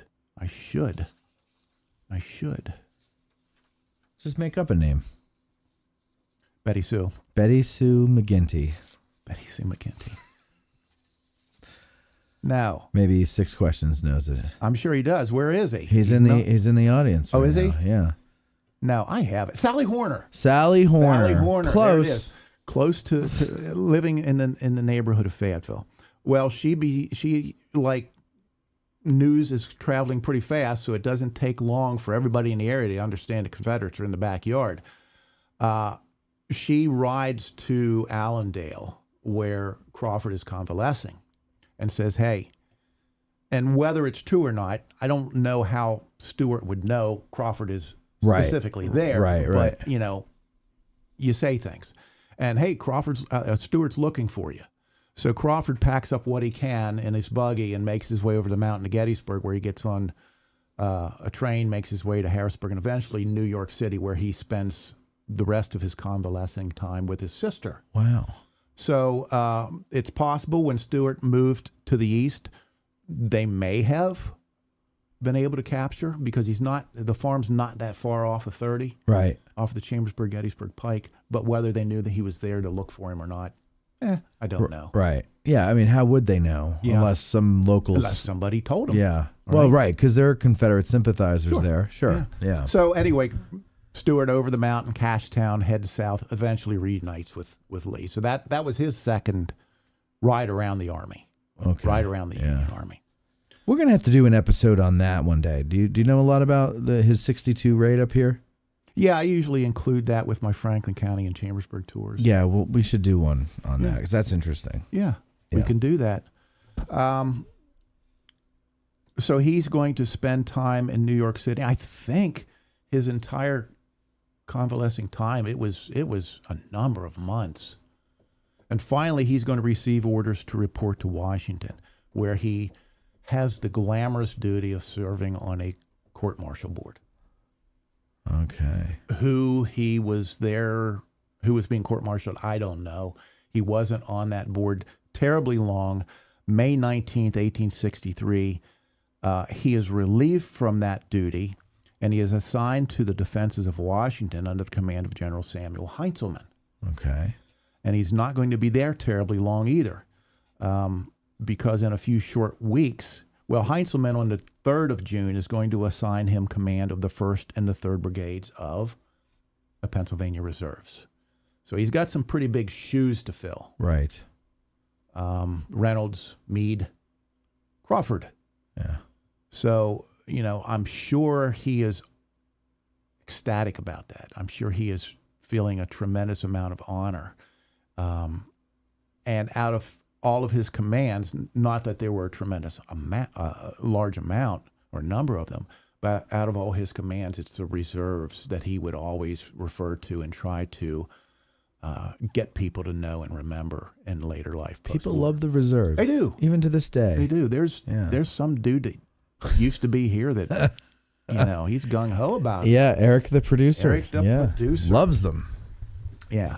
So I'm not going to talk a lot about the reserves. You certainly have had a lot of information about them over the years, but it's like I said, very big shoes to fill. Now they're at this point though. Let's talk a little bit about them. So they're in the defenses of Washington. Right, they're in the defenses, and he's taking over for just the 1st and the 3rd Brigades. Oh, right. Okay. So now what's the 2nd is there as well. Right. And as the Pennsylvania campaign, the Gettysburg campaign kicks off, McCandless, commander of the brigade in the reserves, he actually confers with Crawford saying, what are we doing here?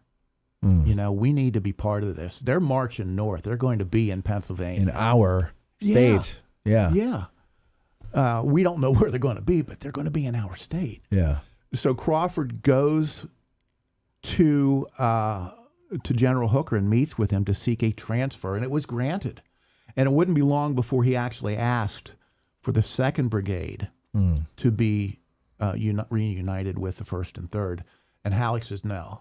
And they are retained in the defensive around Got to keep DC, somebody somewhere, to keep I guess. somebody there. So the 1st and 3rd are marching northward, and I don't know exactly when. I think it's a little bit later when they're actually given the assignment with the 5th Corps. But they are marching north to be joining the Army of the Potomac. They cross the Potomac River on June 27th, and they continue into Maryland, where they camp near Frederick. Okay? So that same day, the 27th, Hill's command has already been turned east from Chambersburg by Lee. Longstreet is in Chambersburg. Ewell is moving up the valley. Early has already passed through Gettysburg towards York. But Hill's 3rd Corps is around Fayetteville, around his home. And some of the men, because of writings of Senior, who still is there, he's not in Philly, he's at Allendale, and he's experiencing firsthand Hill's Corps, coming in and demanding food, demanding to be fed. And again, another one of those stories, and I can't remember where I read this one. Some Confederate soldiers supposedly had made a fine meal of poultry from the Crawford family peacock. Oh. And when Senior had learned of this, whether it be firsthand or not, he had had enough, and he demanded from Hill, whose headquarters was at Font Hill, just across the field from Allendale, and that home still stands as well. He demanded an audience with Hill and voiced his displeasure with this, and apparently Hill said okay and placed guards around the Crawford home. Allendale, which, knowing that it was the father of, whether he knew or not, I don't. We don't know. I don't know. Yeah, the coincidences of war are funny. Yeah, right? they are. But I mean, it makes total sense that these things could happen. It's a civil war, right? Yeah, it's a small world. And how many of these men interacted with one another before the war? Yeah, right. And how many Confederates attended Carlisle? Yep. Barracks? Yes. Right. Ewell did. Yeah. Yeah. Yeah. So he was familiar. And he was hanging out up there. And that's the reason he didn't burn the barracks when he was up there. Yeah. Yeah. So anyway, apparently it had the desired effect and protected anything else belonging to the Crawfords.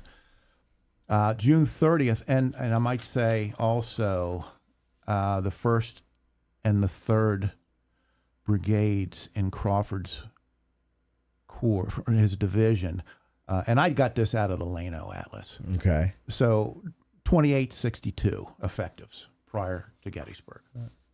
Okay, 2862.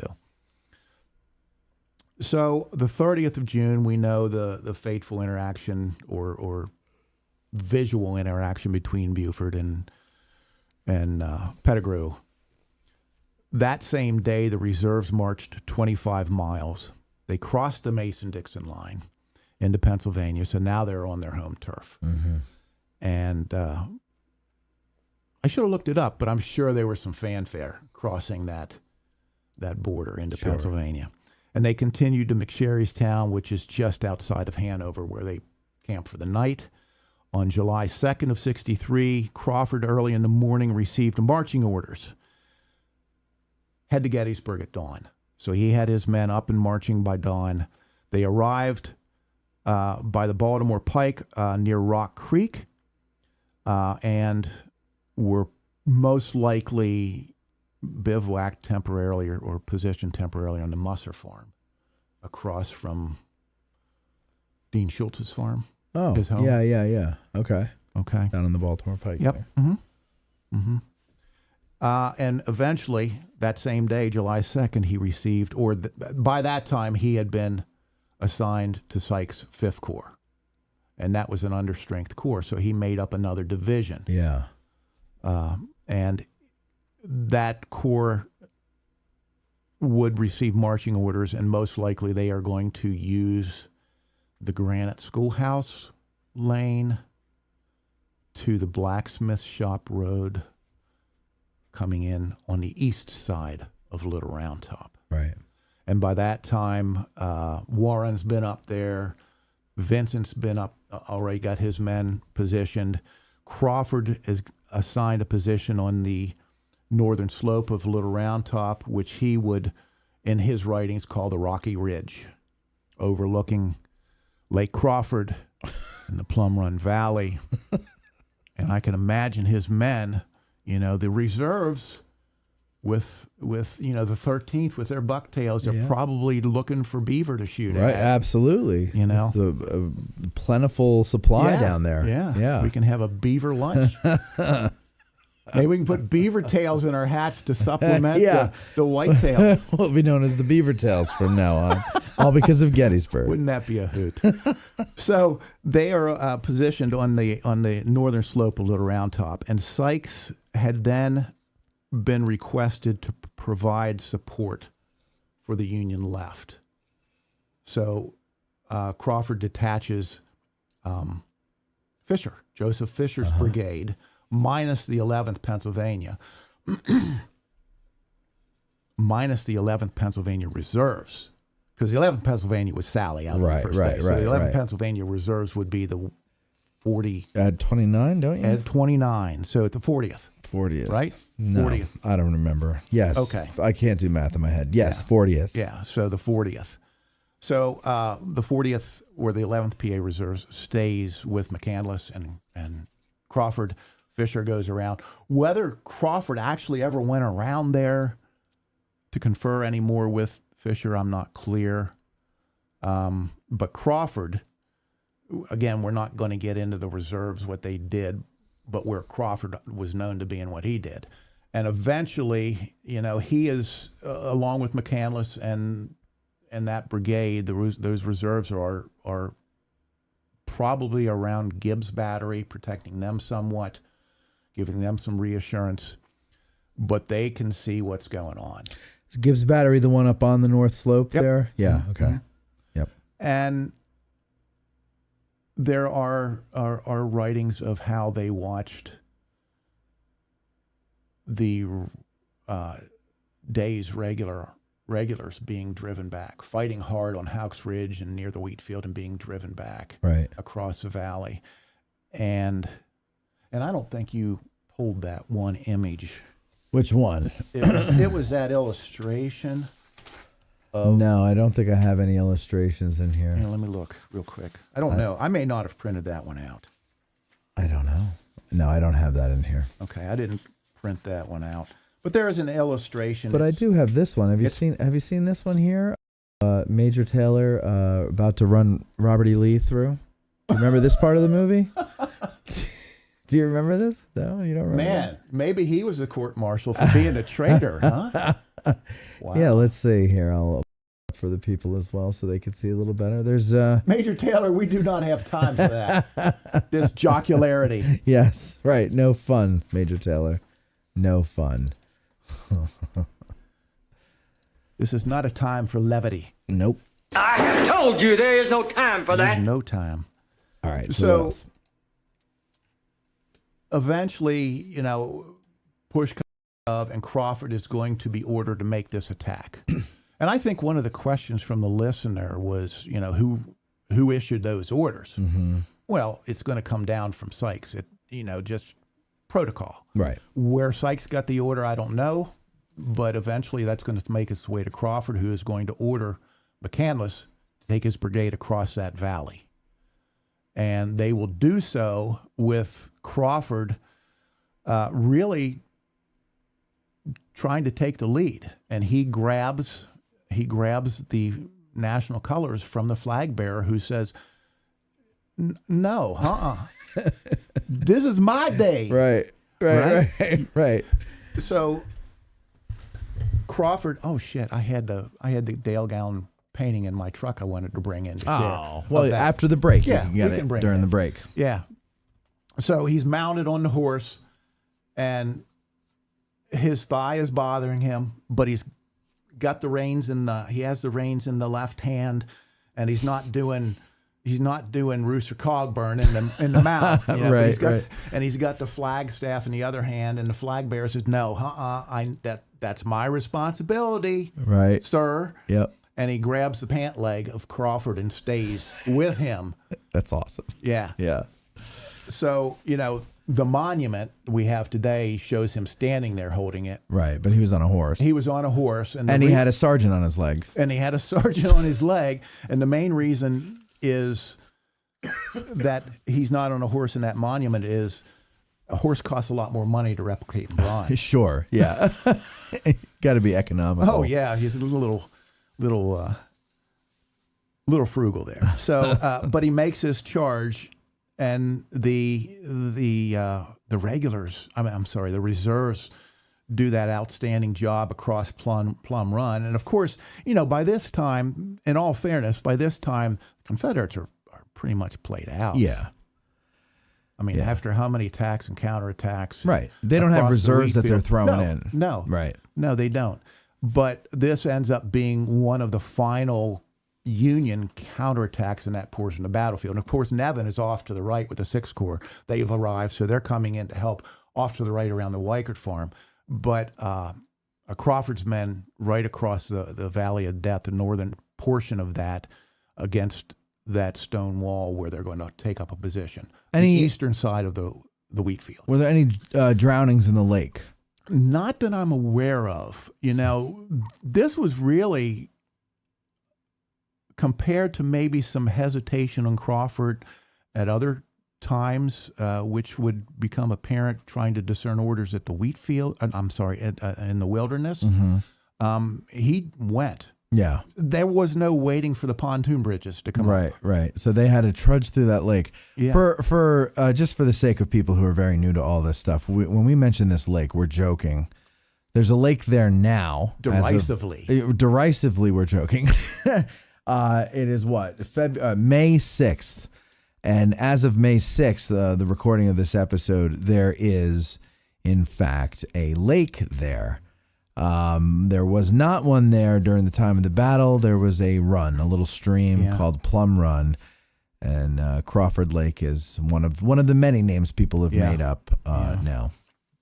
Yeah. Just so you know, I don't want to confuse anybody. FYI. There was no fighting through or rowing through the lake during the Battle of Gettysburg. So this counterattack, again, one of the last in the area, securing that area. The Confederates would still retain a position on the other side of the wheat field in the woods, but essentially the fighting is now continuing to move upstream, right, up Cemetery Ridge.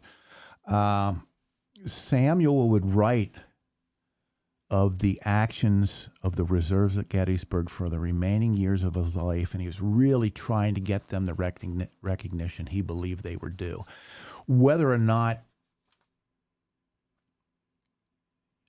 it was warranted or not, being as tired and worn out as the Confederates were, they still provided that service, and they assured that the Confederates ended any further attacks in that area. Okay. And I believe he developed a pretty strong bond with them. I would imagine that would. Yeah. Because he's going to command them throughout the remainder of the war until their enlistments are running out. Right. Yeah. And I would say, a lot of people, there's an argument who really saved Little Round Top, the reserves or Chamberlain? Or Warren.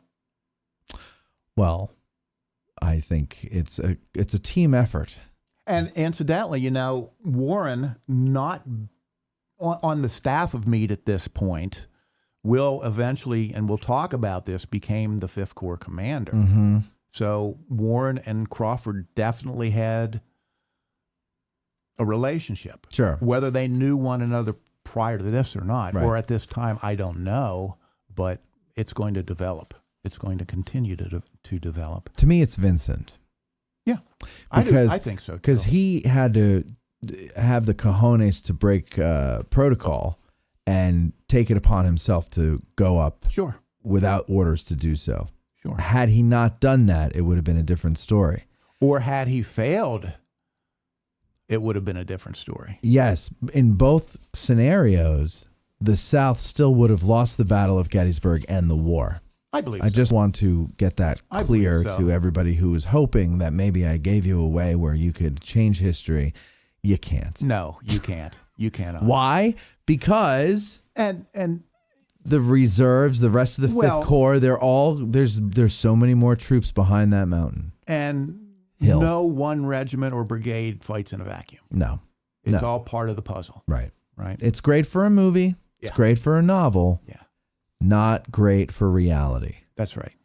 Let's be all inclusive. Right. And that's one of the problems that I still face reading or even watching a movie is you have to tell the story piece by piece. when things are happening all at the same time. Yeah, right.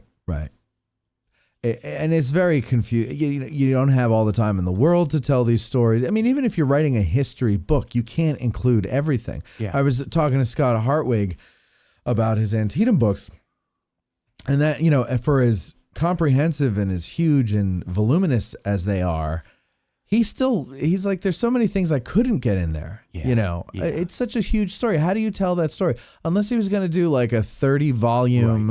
Right. How do you do that? You have to condense. Something has to be left. Yeah. That would be cool though if you did, like, what was it, like how long of a battle was that? 12 hours ish? Antietam? Yeah. Yeah, I'd say. Yeah. More or less. So I don't know exactly, like if you did an hour by hour 12 volume set, you still couldn't get all the stories in. No. Is my point. No. That's what I'm saying. Well, and stories are still coming to light. Well, oh yeah. Oh, right.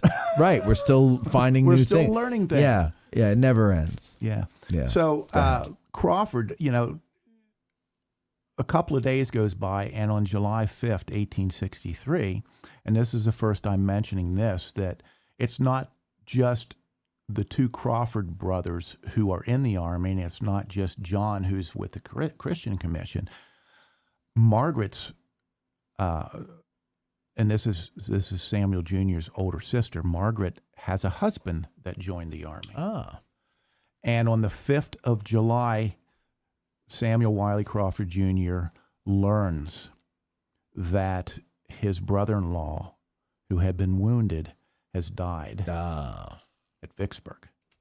Oh, so he's not even here. No. He's in Vicksburg. And he dies the tragic death of the Zouaves in the Sherfy farm. Okay. So he has wounded. Wait, say that again? What? He dies the same type of death. Oh, the same type of death. Yeah. Okay, burned. He is wounded during the siege, or possibly one of the attacks, and he is in a shed somewhere outside of Vicksburg. It catches fire. And artillery strikes it, catches fire, and he perishes in that. So, again, here's a guy who has devoted 15 years of his life to medicine, and now it's hitting home. It's not just these men you're developing this ongoing relationship with. It's someone your sister is married to, who has been tragically taken by a horrible way to die. Yeah. Burning. So he began struggling with that, and how that affected him psychologically, we'll never know, but certainly it must have had some degree of effect on him. Sure. Following Bristow Station, he is going to return to Allendale for another medical leave as his malaria recurs. So he's continuing to deal with that. The Antietam wound is continuing to bother him. And as spring of 1864 rolls around, again, we're going to have another reorganization of the Army of the Potomac. Essentially, Gettysburg has affected the Army. Yeah, big time. Big time. Yeah. The 11th and 12th Corps shipped south or west to serve with Sherman. Essentially, the 1st and 3rd Corps no longer exist. They are absorbed. And the 7 Corps here at Gettysburg are now down to 3. The 2nd, the 5th, the 6th. But they're larger because they're consolidating, right? Yeah, and they are receiving new regiments, Right. but also the battle-hardened veterans. Right. The remnants of some of those regiments that are very small, the size of companies and some. But they're still keeping those as separate regiments. They're not putting them in. Many of them are. Many, but not all of them. You fight and die with these men under this name. That's what you want to retain. Right. So, but they're not swelling their ranks with new recruits. In some instances, they will have replacements come in, but by and large, you're getting a lot new regiments. Right. And that's where you're getting some of these regiments with the higher number. Right. I thought I read somewhere that in the North, they tended to just make new regiments, whereas in the South, they would put them in old regiments. Well, that could be. So you would have green men and veterans together. That could be. Yeah. That could be more I don't know where likely, I read that. More likely to happen in the South. No, that's a good point. Yeah. So the 5th Corps, by the spring of 1864, and keep in mind the winter encampment, Crawford is in and around Culpeper with the rest of the Army of the Potomac, but he has at some time taken off this medical care, but he will reunite. And by the time Grant takes over, spring of 64, early May, the Army of the Potomac leaves its winter encampment around Culpeper down the Germanna Plank Road to the wilderness. Good times in the wilderness. The good times in the wilderness. The 5th Corps is now commanded by G.K. Warren. Okay. So Crawford is still divisional commander. And there will be some shifting of officers throughout the remainder of the war, and we'll talk about some of them. He is, again, still suffering from malaria and from his thigh wound, and I guess it was to his advantage that his younger brother on his staff was able to help him somewhat in day-to-day jobs around the headquarters, the divisional headquarters. May 64, we mentioned the Wilderness Campaign is going to kick off. Crawford's division left Culpeper County encampment on May 4th, and the division is now 3 brigades of infantry. They cross the Rapidan, end up around Parker's store in the wilderness, and he made his headquarters by the end of that day near Warren's headquarters, near the Lacey House, which is probably familiar to some Jackson fans out there. By the 5th of May, Crawford's division led the march, and they ended up on the left end of the Union line on some favorable ground. And when they broke connection with the division to their right, who I think was Wadsworth. I think was Wadsworth. I'm sure someone in the audience will know the answer. But regardless, Warren ordered him to regain connection with the unit on his right. And this is where he hesitated a little bit because I got good ground. Why do I want to leave this? And finally, a young man still in Warren's staff by the name of Washington Roebling. Oh, I've heard of him. Yeah. Another man from Little Round Top. Yep. He would visit Crawford to look over the area, and he agreed. He agreed, this is pretty favorable land, but we need to connect. Right. So Washington Roebling became ready for the pun? The bridge between Crawford and Because he built Warren. the Brooklyn Bridge, folks. That's why. That's what that. He became the bridge between those two. Again, not doing a deep dive into the wilderness in Crawford there. I know that they were engaged a little bit. I'm not sure what casualties may have been, but Crawford did receive a minor wound, again, in the form of a tree burst of Confederate artillery above him, raining the limbs and branches down on he and his men, struck him in the head, not enough to leave the field. Again, day's end, he did seek medical attention, and the attending physician or surgeon, divisional or regimental, what I imagine it was the divisional surgeon, treated him, bandaged his head, but also took notice that his thigh wound was still noticeably bothering him, his Antietam wound. But his division had been forced back.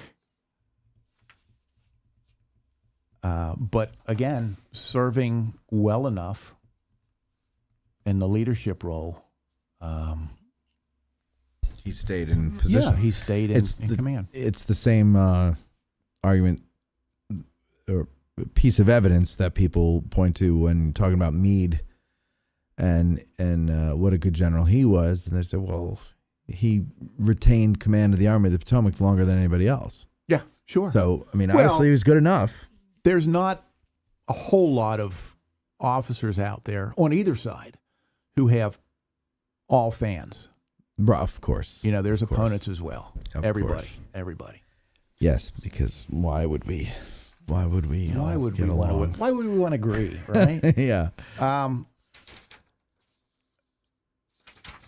Man, we don't want that.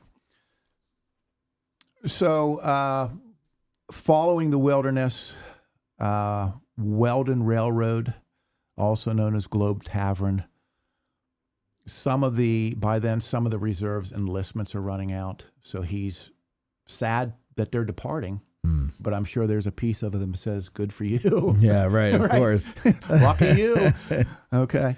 But August 18th, 21st, Battle of Weldon Railroad, Globe Tavern. Crawford was his division opposing another Gettysburg name, William Mahone.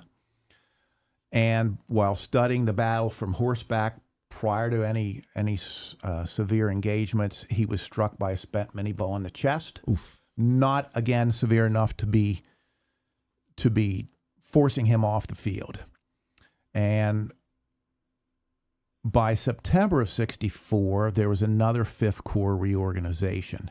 Warren still retained command overall, but Crawford's division now, his brigade, the 1st Brigade, was under Edward Bragg, 2nd Brigade under another Gettysburg name, Henry Baxter, and then the 3rd Brigade under William Hoffman. By December of that year, Crawford had received a brevet Major General of U.S. Volunteers. So he is continuing to show himself favorably, rise through the ranks. His brigadier rank, was that breveted or was that an actual? It was of volunteers. Oh, okay. And as was this. So that one was not a brevet. It was a formal. It was. Yeah. The brigadier. Yeah. Yeah. Okay. So when it's all over, And this is Major General. Right. The brevet. Okay. Which, you know, if you receive it, then you're going to call yourself Major Of General. course. But now, how does that? So at the end of the war, though, because he was actually commissioned a brigadier general, that was like a real promotion. Yeah, but you revert back when the war's over. You revert back to the regular army. To the pre-war. Yeah, and Right. and we'll get into that. Okay. What he would retain after the war. Gotcha. We're moving towards the end of the war, and I did do a little bit deeper dive into Five Forks because there's a lot of Warren fans out there who got pretty pissed off at the way he was treated at immediately following Five Forks. Sure. And Crawford became, to some of them, a scapegoat. So let's kind of take a look at this. Again, leading up to Five Forks, you know, the week before, there's a number of battles. We have Lewis Farm, we have Dinwiddie Courthouse, we have White Oak Road. Okay, and White Oak Road, I think, was the 31st. I don't know. It was the 31st of March, and then because Five Forks was April. Okay. First of April, I believe.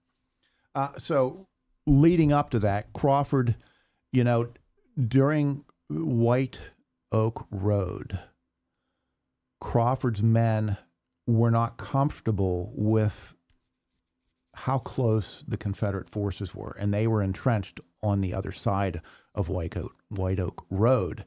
And by this time, one of the other divisions, well, the other 3 divisions in Warren's Corps, it's Ayers, it's Griffin, and it's Crawford.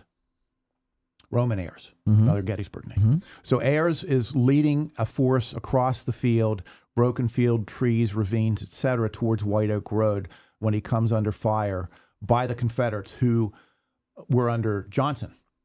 And they essentially are outnumbered, but they are beating the Federals to the punch there and counterattacking and driving Ayers' men back. Ayers' men aren't expecting this, and they break.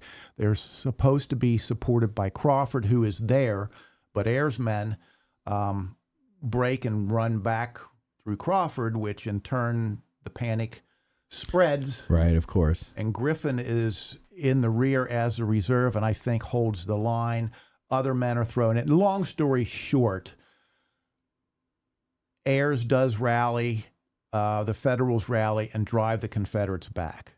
But Ayres has a little bit, I guess, of perhaps contempt for Crawford for not being there as he felt he should be. Whether that's accurate or not, or whether it's looking for someone to blame, I don't care. Right. You know, it happened. Right. It happened. But at the day's end, the Federals lost men that they weren't prepared to lose, but they did drive the Confederates back. So this is leading to the next day when Warren receives orders from both Grant and Sheridan to Sheridan hopes to be able to strike a decisive victory or a decisive blow by surrounding and flank attacks against the force at Five Forks. Right. Grant says, you know, I can send Warren. Sheridan wants the Sixth Corps to come help. And Grant says, I can't spare the Sixth Corps. I can't do that. They're on the other side. I can give you the Fifth. So Warren has given orders, and of course, long story short, this gets into the whole storm, the flooded, what was the stream? It wasn't Hatcher's Run, or was it? There's a flooded stream, a bridge washed out, so Warren cannot get his artillery. He cannot get his supply wagons. He has pioneers trying to rebuild the bridge. This delays him arriving to assist Sheridan to the east side of Five Forks, southeast side of Five Forks. In the meantime, Sheridan is there with his cavalry. Merritt is on the left with Custer and Fitzhugh, and I can't remember who else. Devon is in. Devon may not be up yet. Regardless, Wilson? I don't know. Regardless, the cavalry is holding attention of Pickett's men around Five Forks. Mm-hmm. And Pickett's men are there in force, and on the right end of Pickett's line is Fitz-Lee, and on the left end is Munford. Thomas Munford. And his sons. And his sons? There's a band called Mumford and Sons. Okay.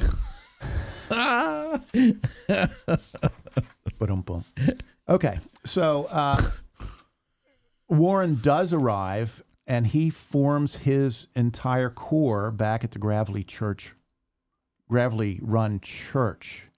And Ayres is in the front rank. He's given explicit orders by Grant how to align your men. Sheridan will visit this.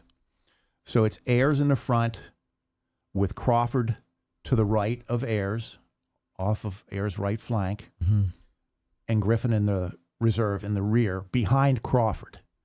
And each division is supposed to have, I believe, 2 ranks, 2 lines. So this is a pretty substantial line of battle to attack. While this is going on, DoorDash is not available.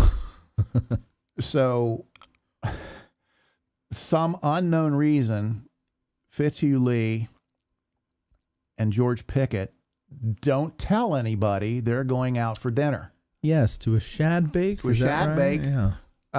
General Rosser is back towards Gravelly Run. No, Hatcher's Run. Okay. Back towards Hatcher's Run, where he has put a seine in the creek and the shad are running. And they have an ambulance full of shad that they clean and they begin to roast. So dispositions are made by Pickett and Lee, but not to the point of this is where we're going to be. This is when we'll be back. And they are enjoying themselves when this battle breaks out. And this is another one of those instances, as I'm reading this and studying this, where you have to remember things are happening either at the same time or right upon one another, not distinct chapters like in a book. Right. So Warren's men are given orders by Sheridan This is what you do. You attack because Sheridan has lined them up. Warren's men are lined up on the extreme left flank of Pickett's line. In fact, where the return is. Okay. Okay, so they have refused their line in that back part known as the return. They're out there, and they are supposed to attack that flank, while hopefully Sheridan is going to be able to do the other side, the other end. So it's not wide open Pickett's charged fields. Right. There are some ravines. There are some naturally forming terrain features that are going to break up the disposition of the troops as they march, trees, etc. So Ayres is taking off, Crawford immediately to his right, and they begin to move forward. And Ayres is drawn into combat because they get up to, look over to our left. There's the end of the Confederate line. So they're going to begin to break off to the left or wheel to the left. And Crawford, there's enough gap between these two men. Crawford is not aware of that. Okay. And he continues off more or less to the northwest a little bit, I guess, but primarily north, with Griffin following behind because he's lined up behind Crawford. Right. So you have 2 divisions out of the 3 of Warren's corps going off track. Got it. Ayres is engaged. Warren is with them, and he realizes, okay, where's my corps? And he goes off in search of.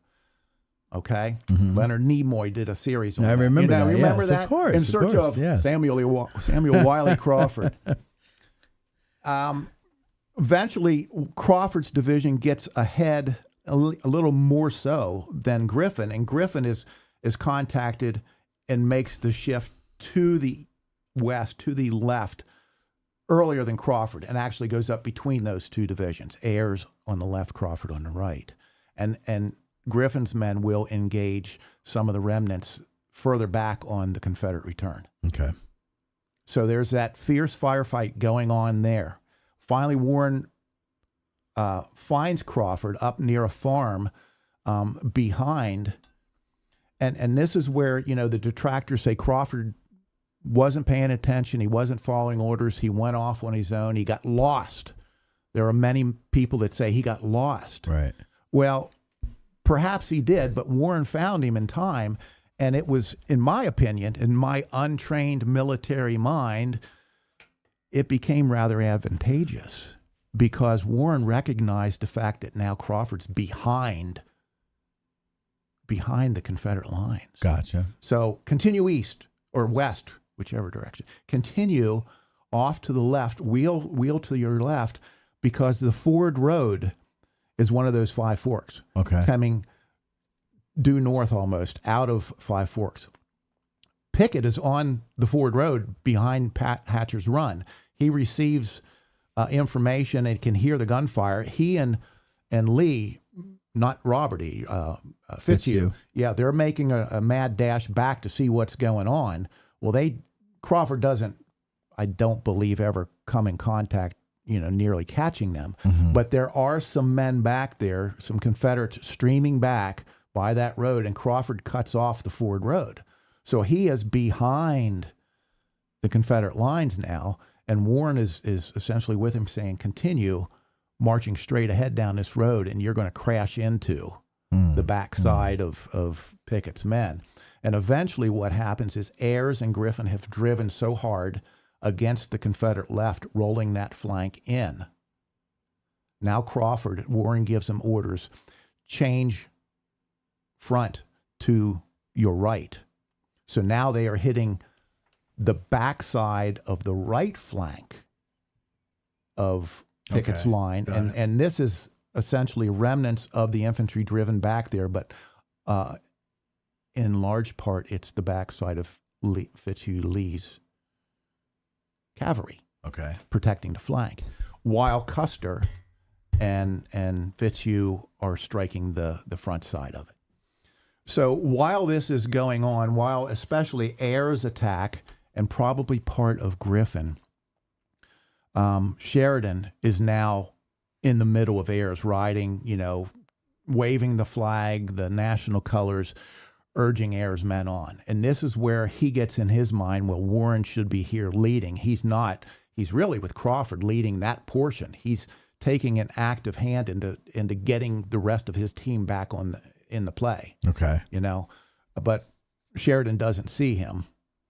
And this is what leads to him dismissing Warren a little bit later. At the end of the day, essentially, you are relieved.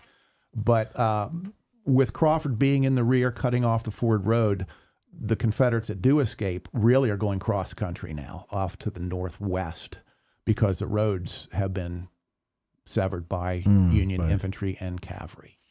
Yeah. It goes to show, though,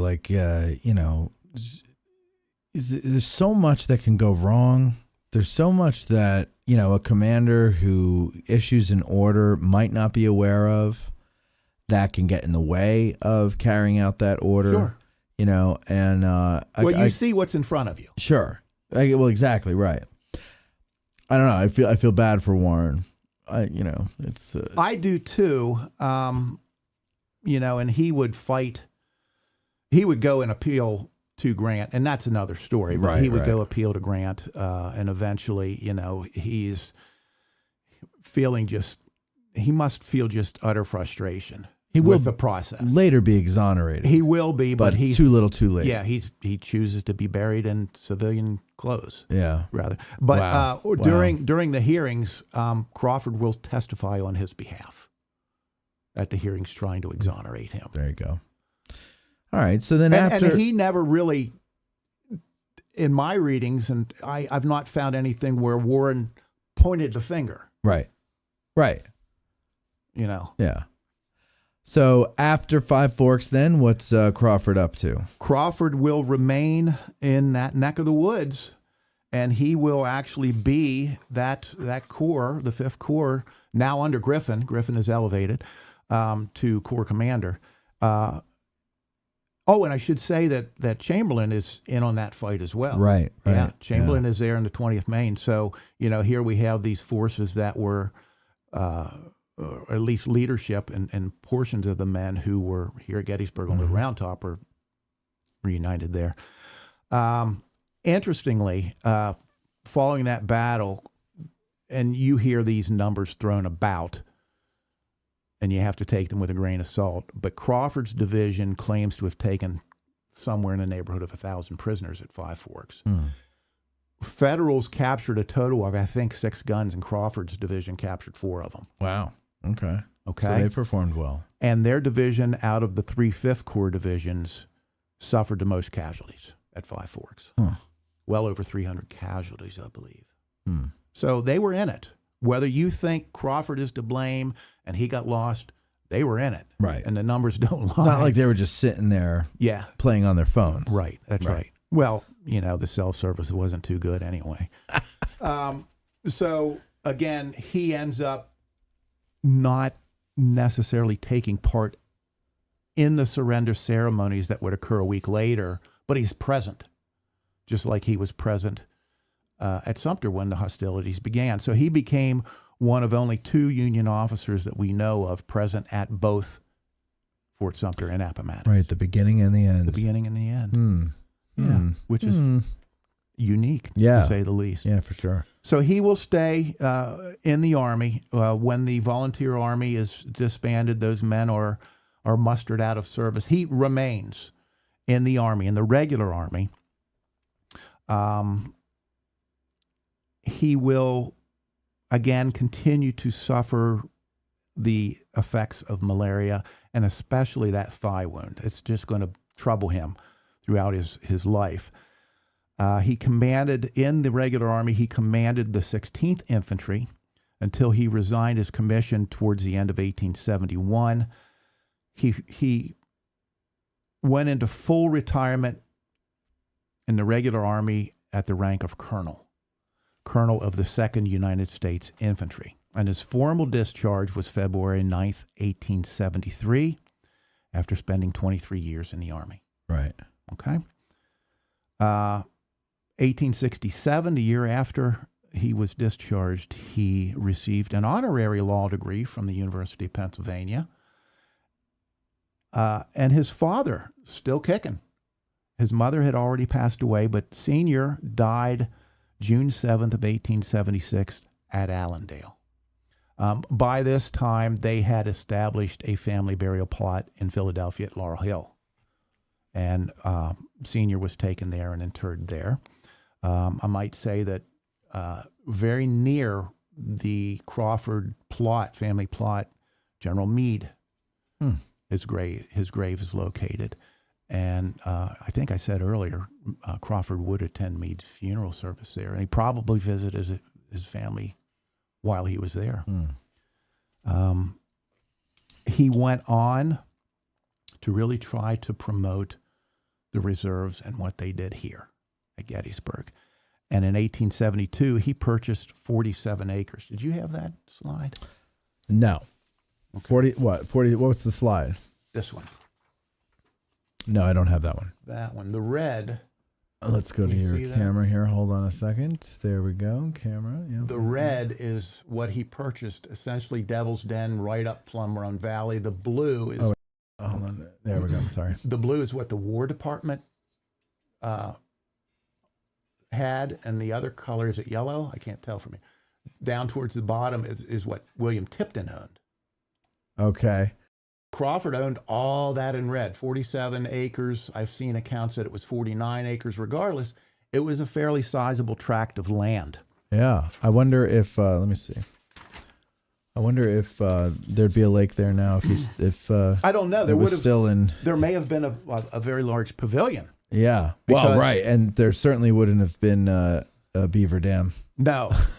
They wouldn't allow that. Now, that would have been, well, some of that may have been on Tipton as well. But regardless, he had designs on building this big pavilion to honor as a memorial of the Pennsylvania Reserves. Of course, that was never built. And... Oh, Tipton's gallery was down. Okay, I misplaced it in my head. So it's down closer to the intersection of Wheatfield Road. Yeah, and you can see the Gettysburg Electric trolley line going right through there. Yeah. Interesting. Oh, no. Wait, what am I? No. I'm sorry. I'm looking at it the wrong way. I'm looking at it's. Here we go. Okay. Yeah, now, Tipton's is exactly where I remember it, or thought it was. You thought it was north. Well, it was upside down. Yeah. Why do they have it that way? You were holding it wrong. No, I'm holding it according to the words on the page. It is, and north is to the top on that map. Oh, yeah, you're right. Okay. What am I? You're right. Or say it like my wife. You're less wrong than you usually.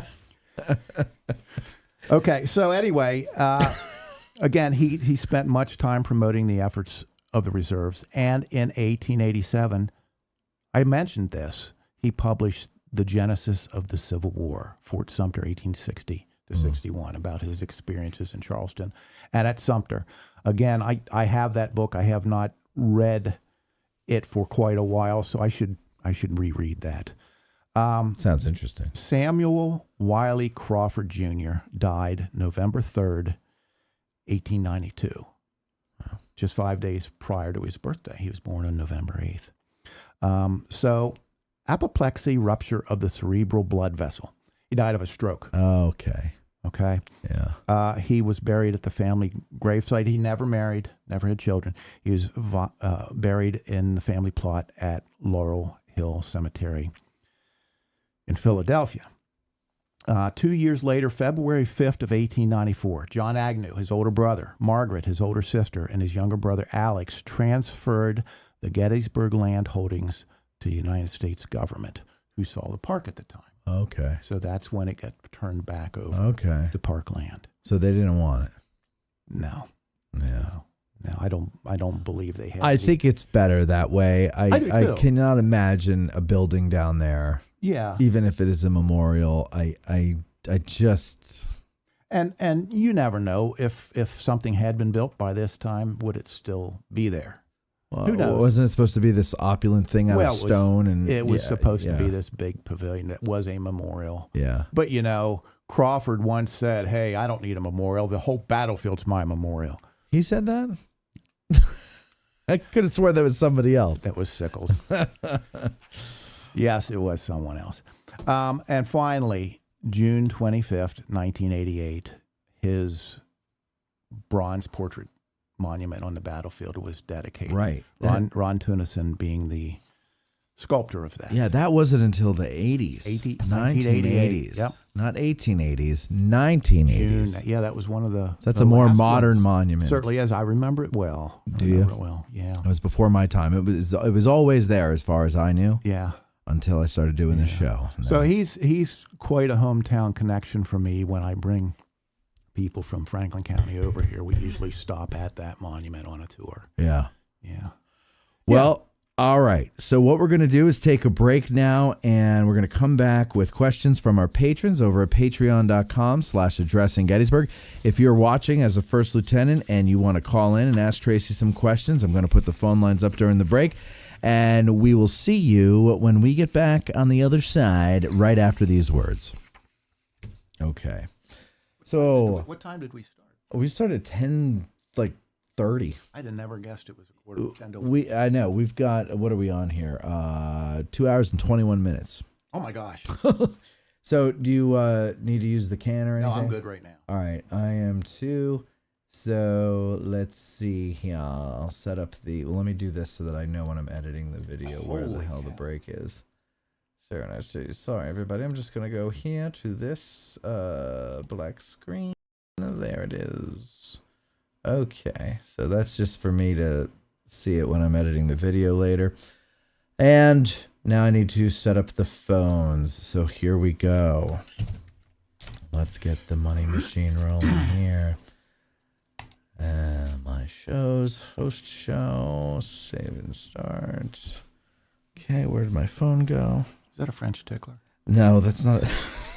There's no visual now. People are going to hear that and be like, what the hell are you doing? That is a windscreen for the record. For clarification. Let's see. 18.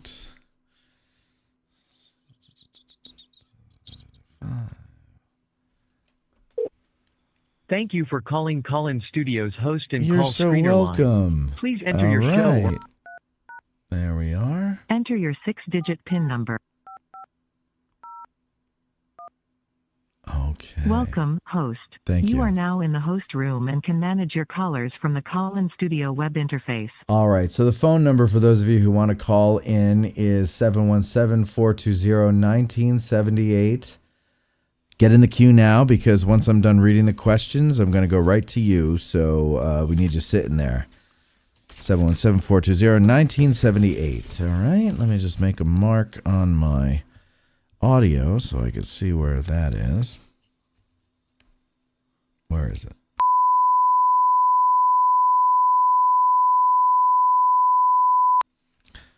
So that I can, look and see. All right. Ready? Mm-hmm. Let me get back over to the thing. Camera 1, 2. There we go. And we're back now. Here we go. 3, 2, 1. All right. And we are back now with Tracy Baer, licensed battlefield guide extraordinaire. And we are talking about Samuel Crawford. We're getting our questions now from our patrons over at patreon.com/addressing Gettysburg. Any level of Patreon can submit questions. However, the real gold is in the second or first lieutenant level. Second lieutenants get all the episodes that we put out on Patreon, and the first lieutenants get to watch future episodes being recorded like this one here. And here we go. Our first question is from William Segrist. He says, my great-great-grandfather was part of McCandless's brigade that led the charge. My question is, who would have given the orders to McCandless to charge down Little Round Top? If it was Crawford, was he displeased with the results of McCandless's and Nevin's brigade's advances that he seized the division colors and led another charge? I don't necessarily think that's the case. I think it's just a matter of spontaneity.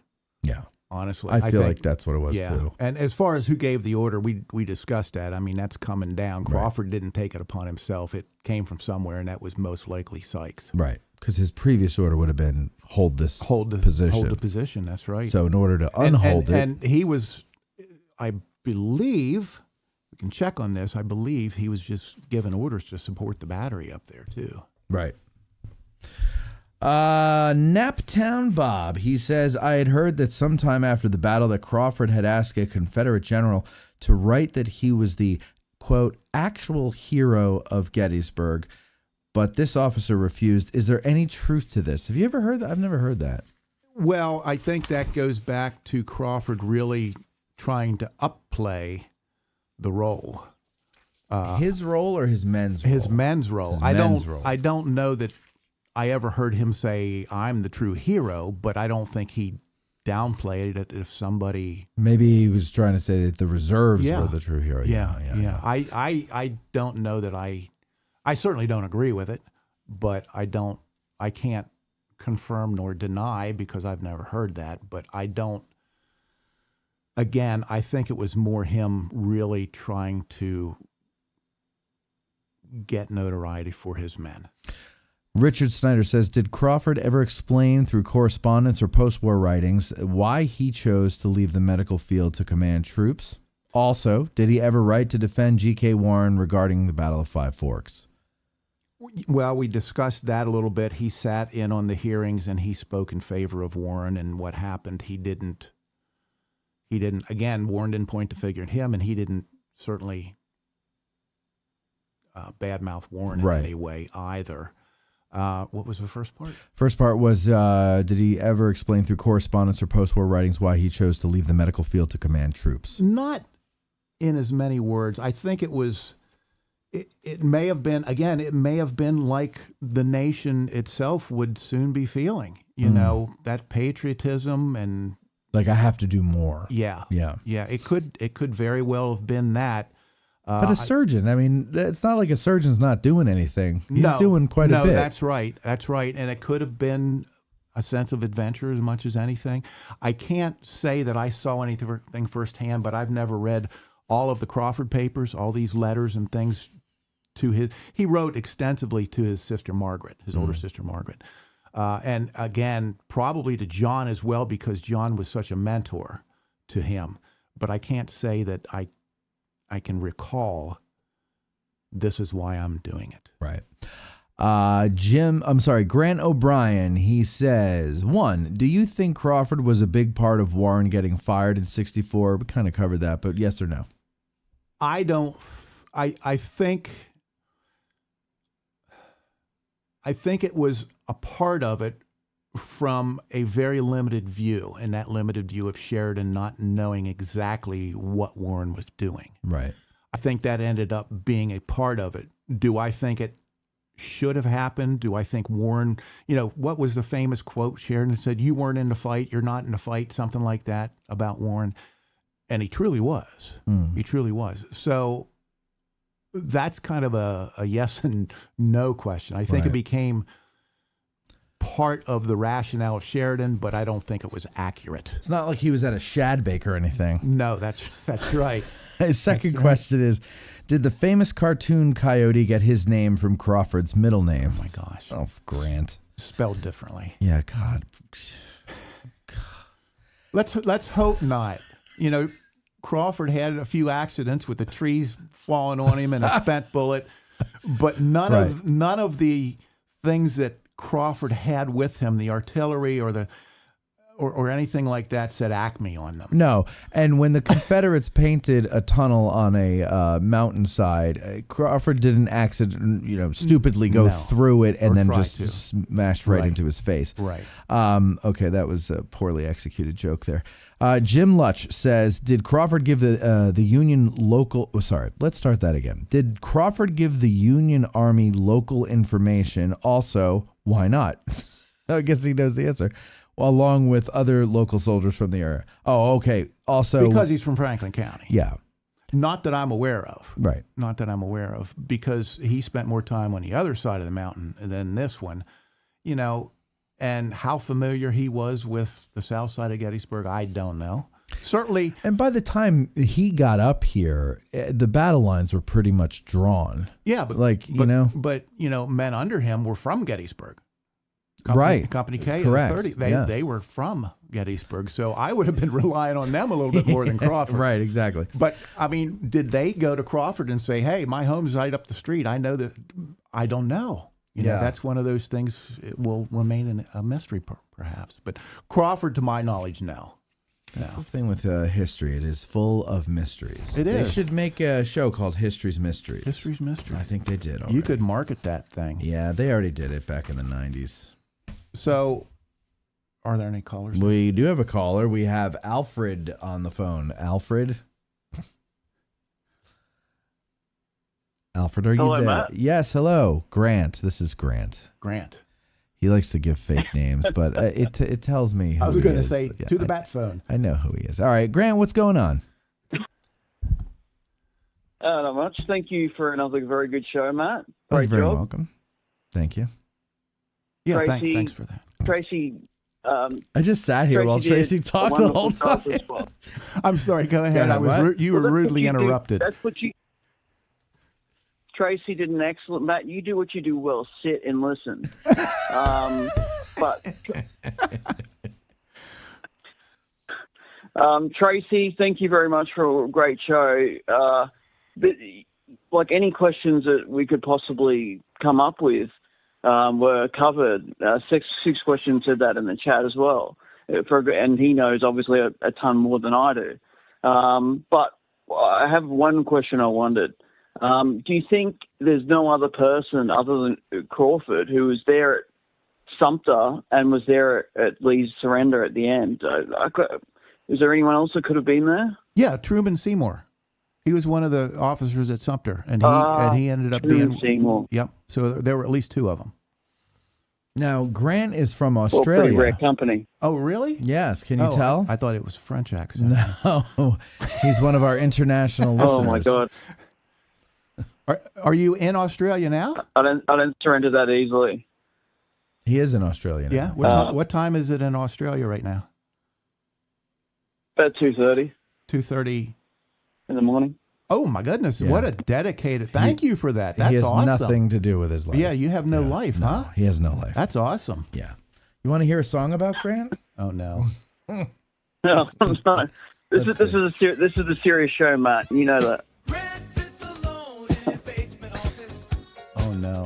Watching a dressing Gettysburg. He picks up the phone, here's a dial tone. Did you do this one on that? Dials and gets down to his work. Tra la la la la. Oh gosh. Grant makes fun of Matt. Tra la la la la. Calls him bald and fat.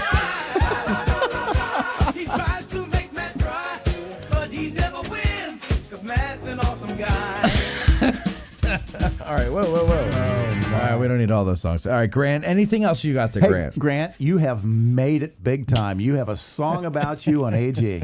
Wow. Yes, I'm very honored, of course. Matt is also privileged to have me as a listener, so you got that. Yeah, it's a two-way street. but It's a two-way street. I don't know about that awesome guy part, but we'll go with that. We'll go with it. Well, I have to make myself win in the end, Grant. You know what I'm saying? Yeah. And especially that we both know you cry, so That's true, Grant. That is true. I cry often because I'm 45 and apparently my estrogen levels are higher than my testosterone levels used to be. So I cry at Hallmark commercials. Well, that's obvious. Yes. That's obvious to us all. It is. I know. Grant, thank you very much for the call, sir. Thank you. sir. Yeah, thank you. All right. Have a good one. We do have one more caller here. And this is, will you get off the phone already, Grant? Jeez. And this is someone who, of course, we all know and love. And in fact, just today, his Spotlight On interview dropped. Hi, Mike Lentz. 6 questions, Lentz. Hey, Mikey. I was listening to that on the way over here. I was sharing with Matt. Mike? Oh. What? He hung up. Oh, no. Wait, hold on a second. Hold on. Sorry. I might have hung up on him by accident here. Mike, are you there? Hello, Mike. Mikey. Want to come back to him? Hello, are you there? He is. Am I here? Yes, Can you yes. hear me? You're there now. Sorry, did I hang up on you or did you hang up? Yeah, you said it said you are now on the air. Beep, Oh, beep, I'm beep. sorry. I'm like, I was trying to get rid of Grant. So, Mike, I was listening to your episode on the way over here today. That's awesome. Matt and I really want to party with you in Las Vegas sometime.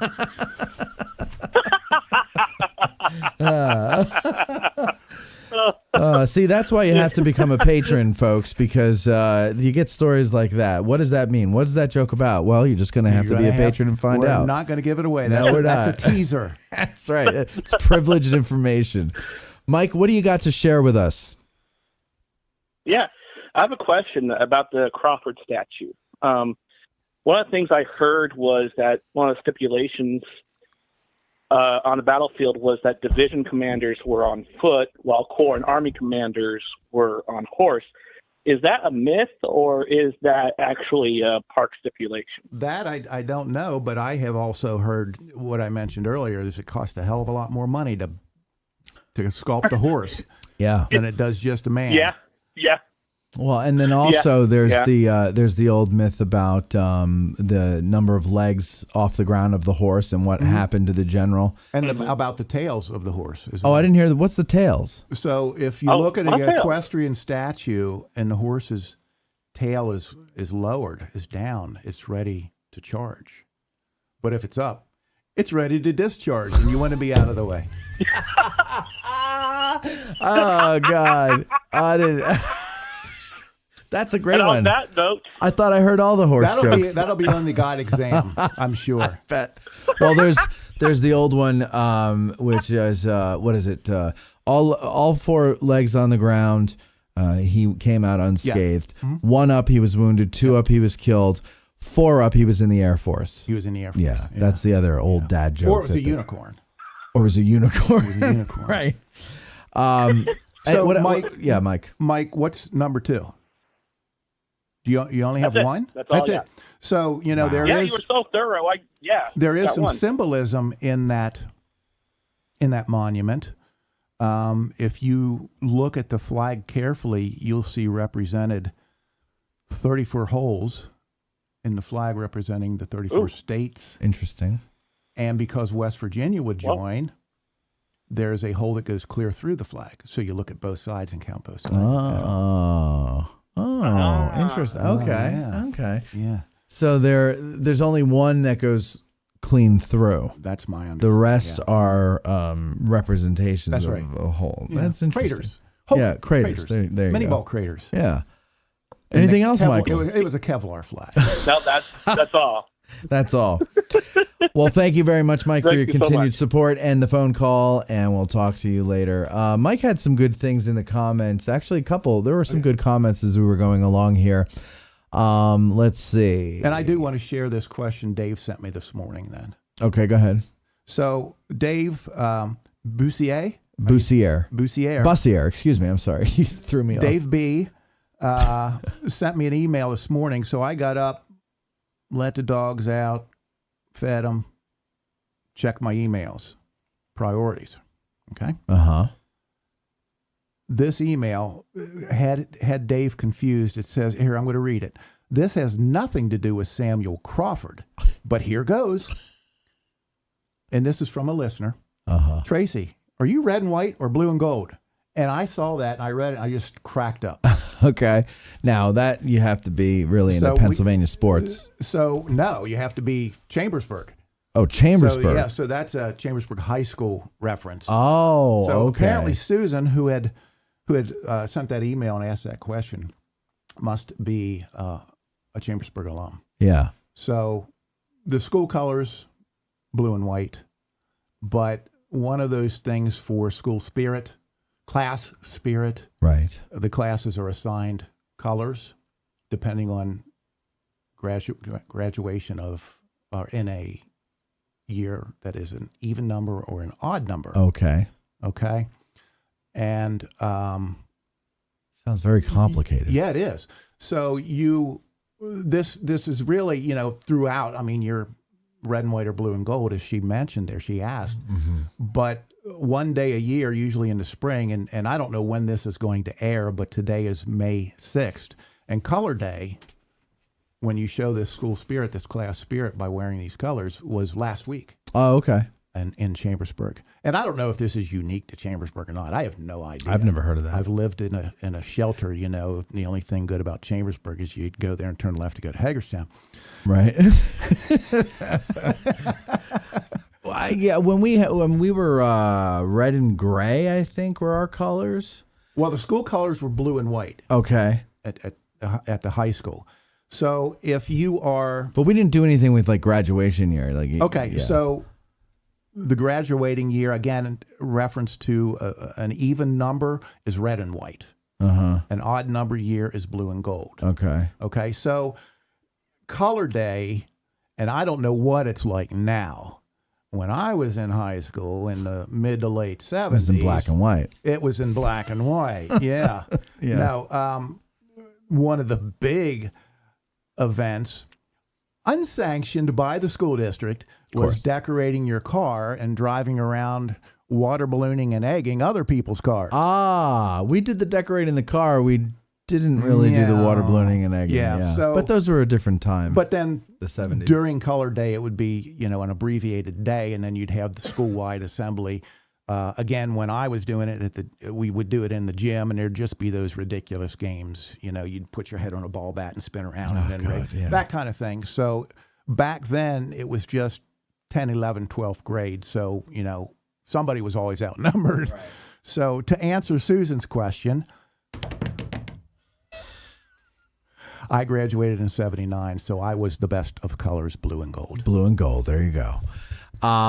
Real quick, a couple things here in the comment section that I think should be shared here is Loafhauser says, or Loafhauser, which is Grant. You know, he's got these silly names.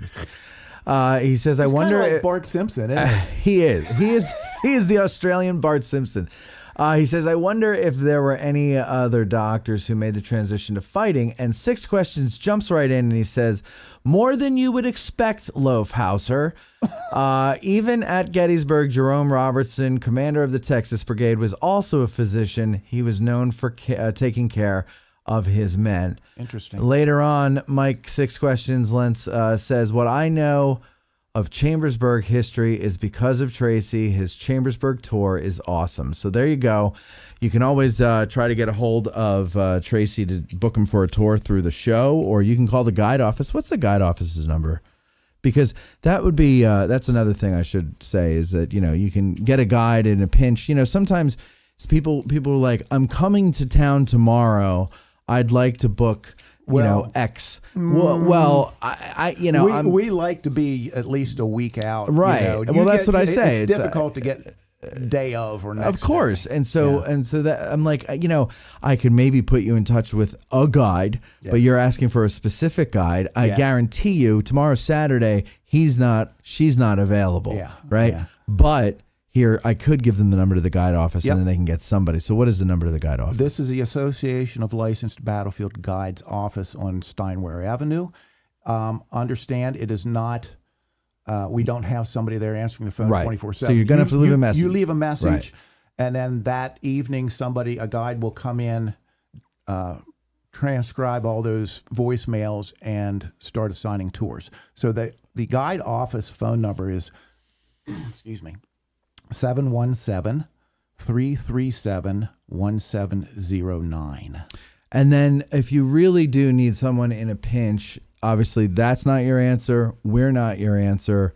But the visitor center would be the answer. Yeah, and the Heritage Center really. Oh, the Heritage Center too. Yeah, they asked for a lot of. I just got like 10 tour requests through the Heritage. Like last minute though? I'm talking about so yeah, far. Okay. And some of them are for within the next day or two. Okay, good. So that's what you could do. Heritage Center, Visitor Center, if you need a guide today or tomorrow.